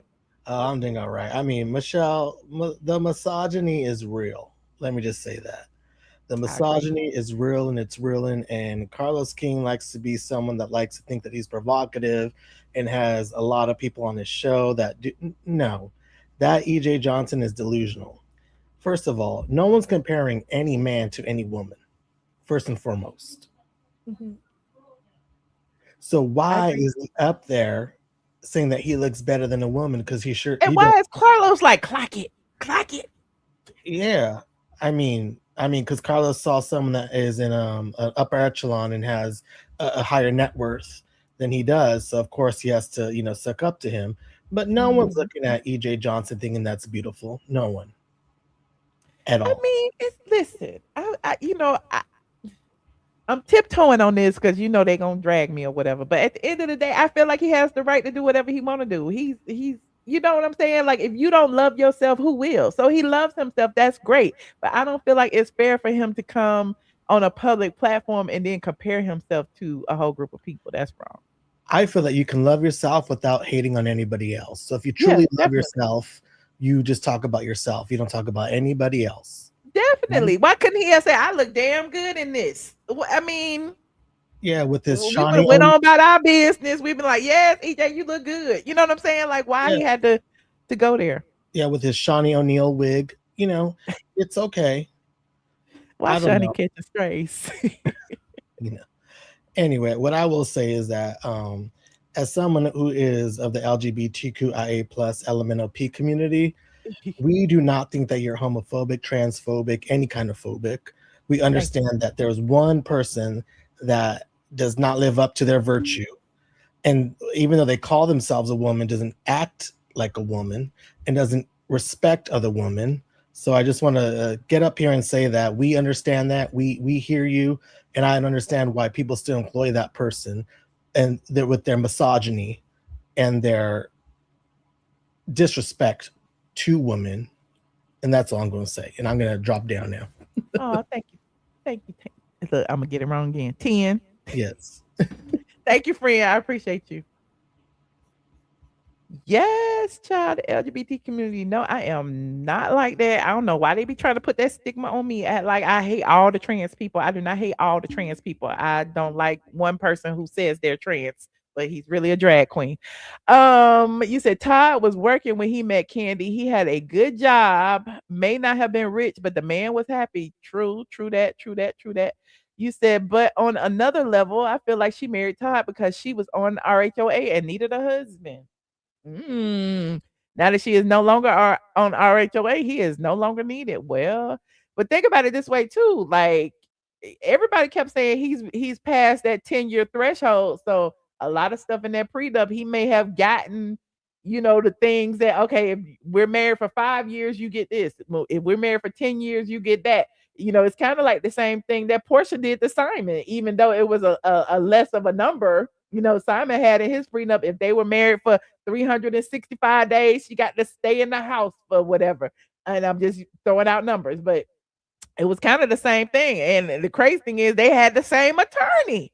Look, Portia had Randy Kessler, Todd had Randy Kessler. It is what it is. And then on top of that, not only did Todd remain in the marriage for over 10 years, they also had 2 kids, a boy and a girl that were not mentioned in the prenup. So there's some money changing hands. Do we know how much? Absolutely not. Do we know what had happened? We sure don't. But at the end of the day, facts is facts, honey.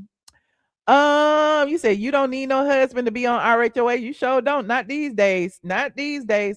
You said EJ said that he only dates white straight men. Then that really means that they are gay to you. Well, there you have it. I didn't see the entire interview. Whether he dates whites, blacks, Asians, or whatever, whoever he dates is not straight. Okay.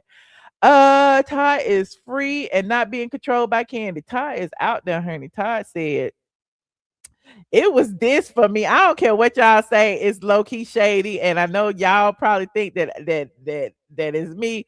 But when I saw this, and Todd said, "Oh, your ass ain't done yet. Your ass ain't done." Okay, and Kandi ain't liked it. I said anything yet? Oh, that is shade. That is so much shade right there. Todd is up here throwing it in her face, honey. You ain't done yet. You got to cut this check. You got to cut this check. Okay. You said Kandi couldn't stand a chance against that other woman. Oh, Lord, don't say that. Randy be on court TV. He got multiple jobs. He does. He does. Well, anyway, you guys, I think I have ran amok on these streets. Okay. I don't know what else to talk about. What else we got on here? I talked about everything, didn't I? I talked about Nene. I talked about a little bit about Afroman. I talked about EJ and TS Madison. Who did I forget? I don't think I forgot nobody. I probably forgot about Tasha K. I'll say that for later. I'll say that for the next live. Anyway, I appreciate y'all for tuning in tonight. It has been a wonderful Saturday. I might go on Patreon. Give me about 30, 45 minutes because I'm up. I'm a little hyped. I might go on Patreon and see what y'all doing over there and chit chat for a minute. You said EJ is disgraceful and Carlos is sick for allowing it. Oh no, don't do that. Okay, Carlos just making a bag. That's all he doing. He just want to spark conversations and run amok. Okay. If you are not a member of my Patreon, feel free to join patreon.com. I am ATLien. Okay, I give y'all a little bit of tea on what's been going on with me and why I've been gone for 6 days. Okay. You was down for a good Tasha K dragging. The crazy thing is I'm not gonna even drag her. I'm just gonna look at the house again. I won't go even drag her. I mean, it is what it is. It's nothing to drag. But Tasha K, I did an interview with Tasha K. Y'all need to go watch it. I end with that. I did an interview with Tasha K, and she's been dropping a bunch of clips. And I'm like, Lord, not the clips, honey. I thought I was the master of the clips, honey. She been clipping it. We did like a 2-hour long conversation. Oh, and it looked like all I did was talk about people. It looked like all I did was talk about people, okay? And I give y'all Kenya Moore update too.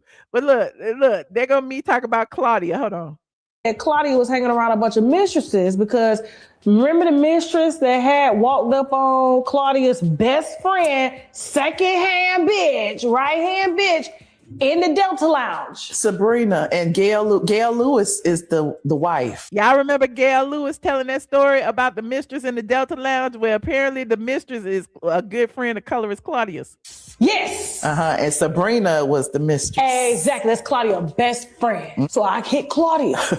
I said, hey, you gonna give me bitch your number so I can get a statement? Because I'm running a story. Oh, no, let me get back to you. It's really complicated. It's really not. You see, look, Tasha was spilling tea on this. I ain't had nothing to do with this story. I like that. They're really not together. And I'm just like, okay, but listen, I need a statement. I'm going for, okay, I'm going to go to the casino. I'm going to call you back. She didn't call me back. Is Claudia the mistress magnet? She's the handler. And now you shooting movies with an accused pedophile? Happily. Ooh. Oh, bitch. My face. And I was just like, it's funny. You ain't never got no husband, no man around you. Don't no man want to be with you. And then she just did a recent interview talking about dating over 40, but she's 55. Yeah, talking about you need to find. She 55. I don't know. I'm just talking. You need to find a good man that's coming out of a marriage. Well, how you know he's a good man And why has he got to be coming That's out of a what I marriage? said. But she said all the good men are married. I'm like, well, this seems to me that you are signaling to all the married men that they need to spend their money on you because you feel like they're so good. You know what I'm saying? Her best friend, Sabrina, she was just in Cancun.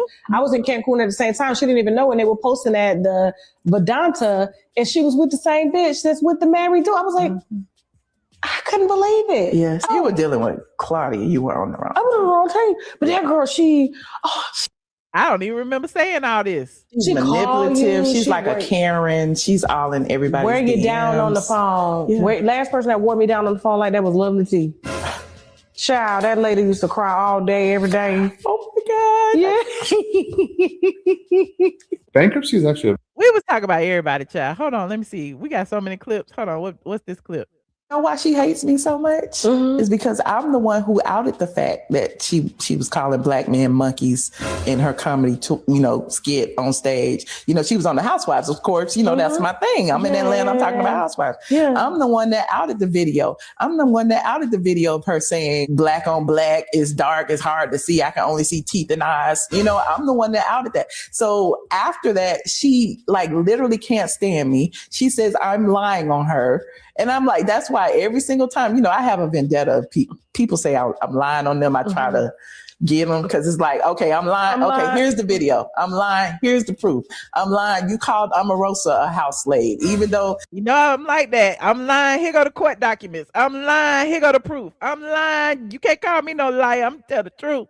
You know, people may not like Omarosa, but you, biracial Claudia, calling her a house slave is something wrong with that. Like, you're coming from a place of privilege, and it's wrong to talk about dark-skinned women that way. It don't matter if she's a Republican or a Democrat. Same thing she did with Candace Owens. Talk about she got nappy hair. You, colorist Claudia, coming from a Caucasian woman, cannot sit there and say things like that. See, I didn't watch all the videos. Yeah, it's certain things that she does that just irks me. You know, her using the N-word all of the time. Her pretending to be pro-black all the time. It's like she goes above and beyond to, like, prove herself. They do that, but as soon as they get in the company of white men like Donald Trump, I said, not you on the internet telling people you could have been Donald Trump's side bitch. Could have been, or you were.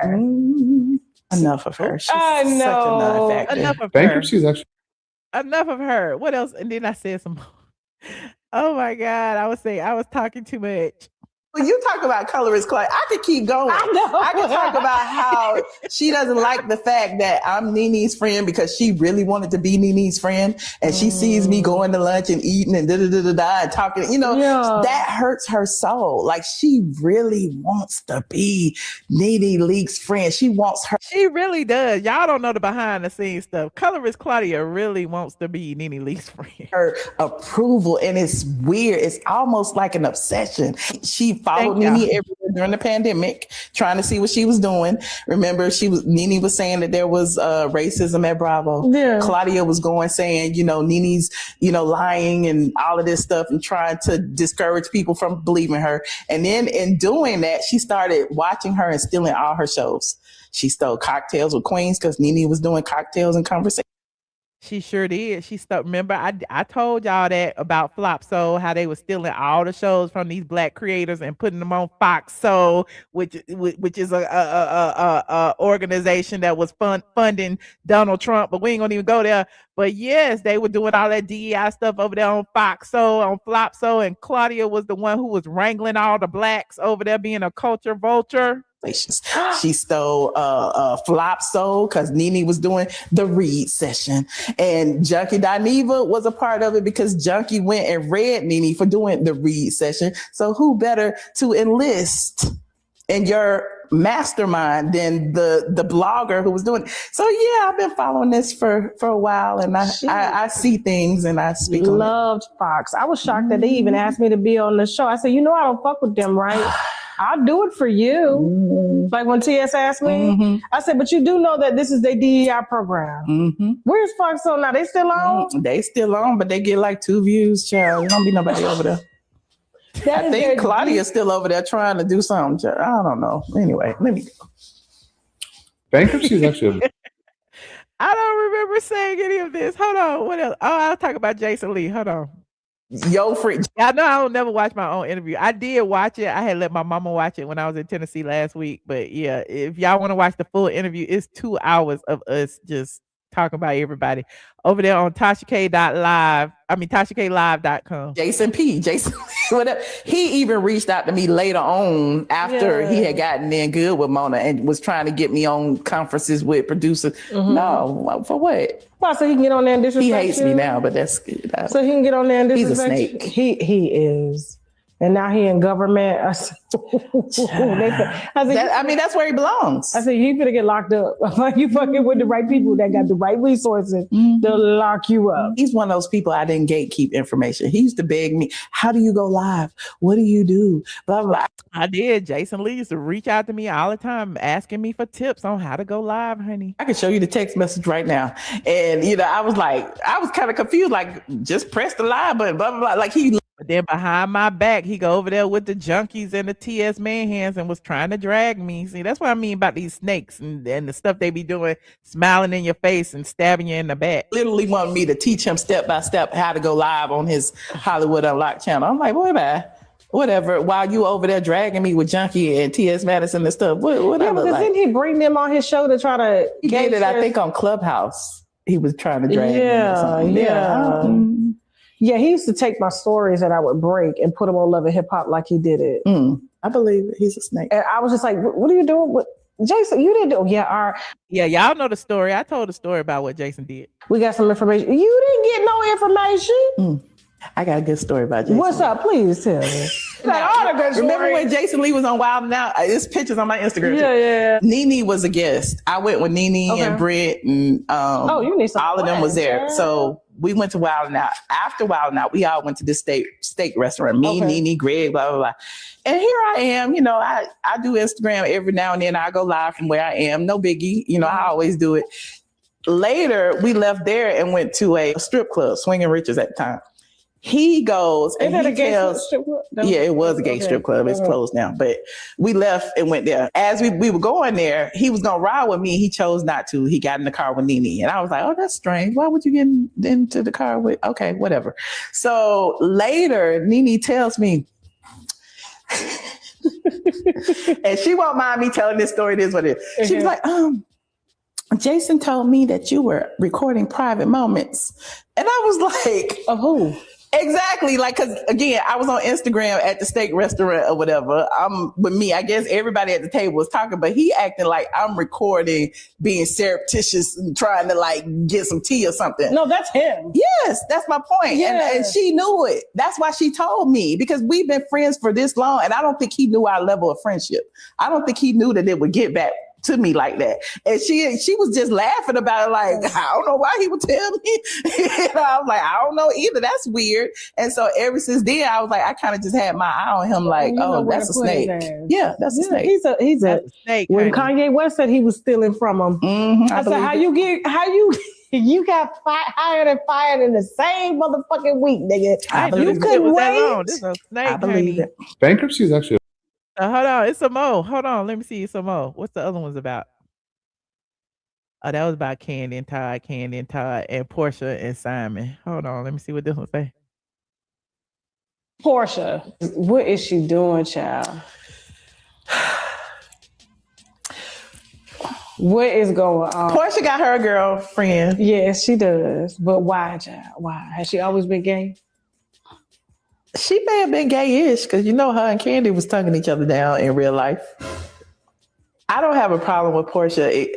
When Portia got with Simon, I was actually one of the people like, well, hell, everybody's somebody's ex. Her and Fallon weren't really friends for real. You know what I'm saying? She knew Simon before he even married Fallon. So you could kind of say, well, they knew each other before, blah, blah, blah. Him and Fallon had already decided they weren't going to be together anymore because Fallon, had gotten pregnant by the pool boy. And Simon had filed for divorce, blah, blah, blah. So while you pregnant by the pool boy, of course, I think Simon This is my opinion. I think Simon got with Portia to hurt Fallon originally. Because, you know, Fallon hurt him. Like, he thought Fallon was a great wife. Yeah. Like, to this day, he would say, you know, if I compare the both of them, Fallon was a good wife at the time, you know, except for the fact that she was, you know, cheating with the poo-poo. Yeah. And so if, you know, his feelings was hurt over her sleeping with the pool boy, what better way to get her back than to get with Portia, even though, you know, again, he knew Portia before blah, blah, blah, blah. Simon told me straight up, Portia sent them documents to people. She knew about all of this before they got married. And he found out on the plane that she had filed for divorce. He was coming from Costa Rica. I think he had just sold the house. Yep. Portia was scheming. He even said it 453 days. Right? It was something in that prenup that said, okay, after 420 days, she's entitled to this, and this. But you have to be married for, you know, a year and however many months. Okay. Portia stayed married that exact amount of time and then walked out the door and was like, okay, you know, I don't like him. At least I can get a house. At least I can get this car. At least I can get $40,000 a month. She not getting, because Simon said he ain't cutting a check. Yeah, I panicked because she got a... In my opinion, I felt like she called ice on him. I do too. Either her or her mama or somebody in her camp. Because he got up out of here real fast. And so it put everything on hold. He wasn't able to legally fight her. And you know, them legal fees are expensive.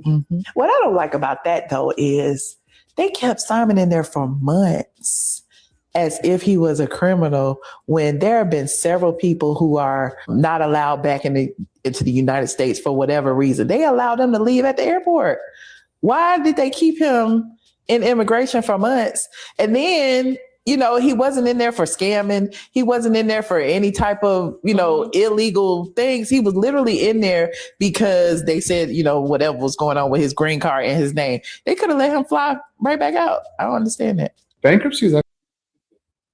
So those are a lot of things I was saying. I think it's some more clips. We was talking about Kandi and Todd. Yeah. I don't know if y'all want to hear them because I don't know what I was saying. Hold on. I guess I'll play. Let me see which one. Hold on. Probably fell for somebody else and used that as an excuse. Was it a girl or boy? I mean, they had the one bitch they was on vacation with. Oh, Fatum. Yeah. Fatum sitting there with her legs wide open. Fatum be everywhere.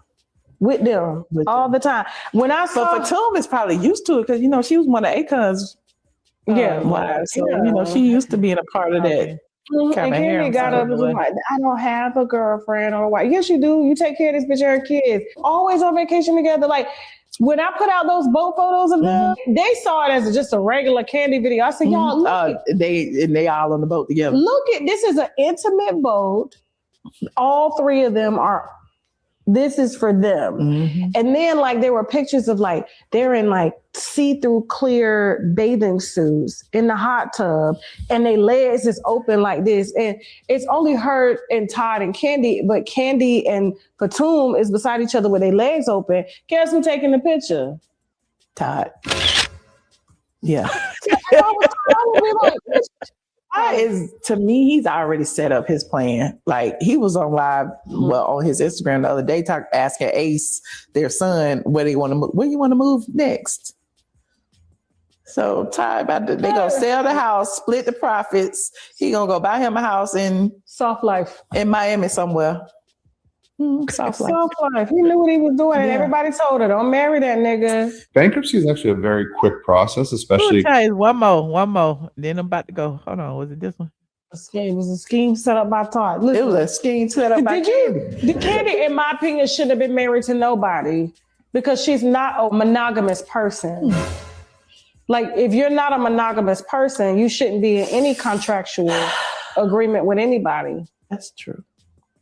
I just feel like if you have everything, I feel like Todd would have stayed anyway. But think about it. She met Todd on the show. Phaedra introduced them in Africa or whatever. To me, Kandi was single because remember her fiance had got unalived. Yeah. It felt like to me, Kandi needed Todd. Now I'm a housewife. I got a husband. So you gonna take care of him. It was a scheme set up by Todd. Listen, it was a scheme set up by Kandi. Did you start that scheme set up by Todd? Who started that? Bertha started that. You're right. Yeah, you're it was a right. scheme set up by Todd to come to you with the bullshit. Yeah. Bankruptcy is actually a very quick. Don't give me no drinks, child. I don't need no more. I don't need no wine, honey. I drank that whole bottle of wine. I don't need nothing. But if you want to watch look, she didn't even cut up the parts about the junkies and the man hands and the Chris Stokes and the this and the that. Child, we talked about it. I talked about everybody. Okay. Yeah. So if y'all gonna want to watch the full interview, go over to TashaKLive.com and watch the full interview. Meanwhile, Tasha K is selling her home in Georgia in Duluth for $875,000. Okay. Somebody said I need to buy it. I got my own $1 million house. That's what I need hers for. what I need hers for. I got my own. Okay. And I stay in the city. I'm not going way out there. I ain't going way out there. You said Kandi only got married for RHOA. Anyway, y'all like this video, please and thank you. Don't forget to subscribe. If you are not subscribed, head on over to Patreon, patreon.com. I am ATLien, and I will see you guys in about 10, 15 minutes or so over on the Patreon. Yes, go to sleep, honey. It is late in Atlanta. Go to sleep. It's late in Atlanta. Good night. Good night, squad. I will see you in the next video.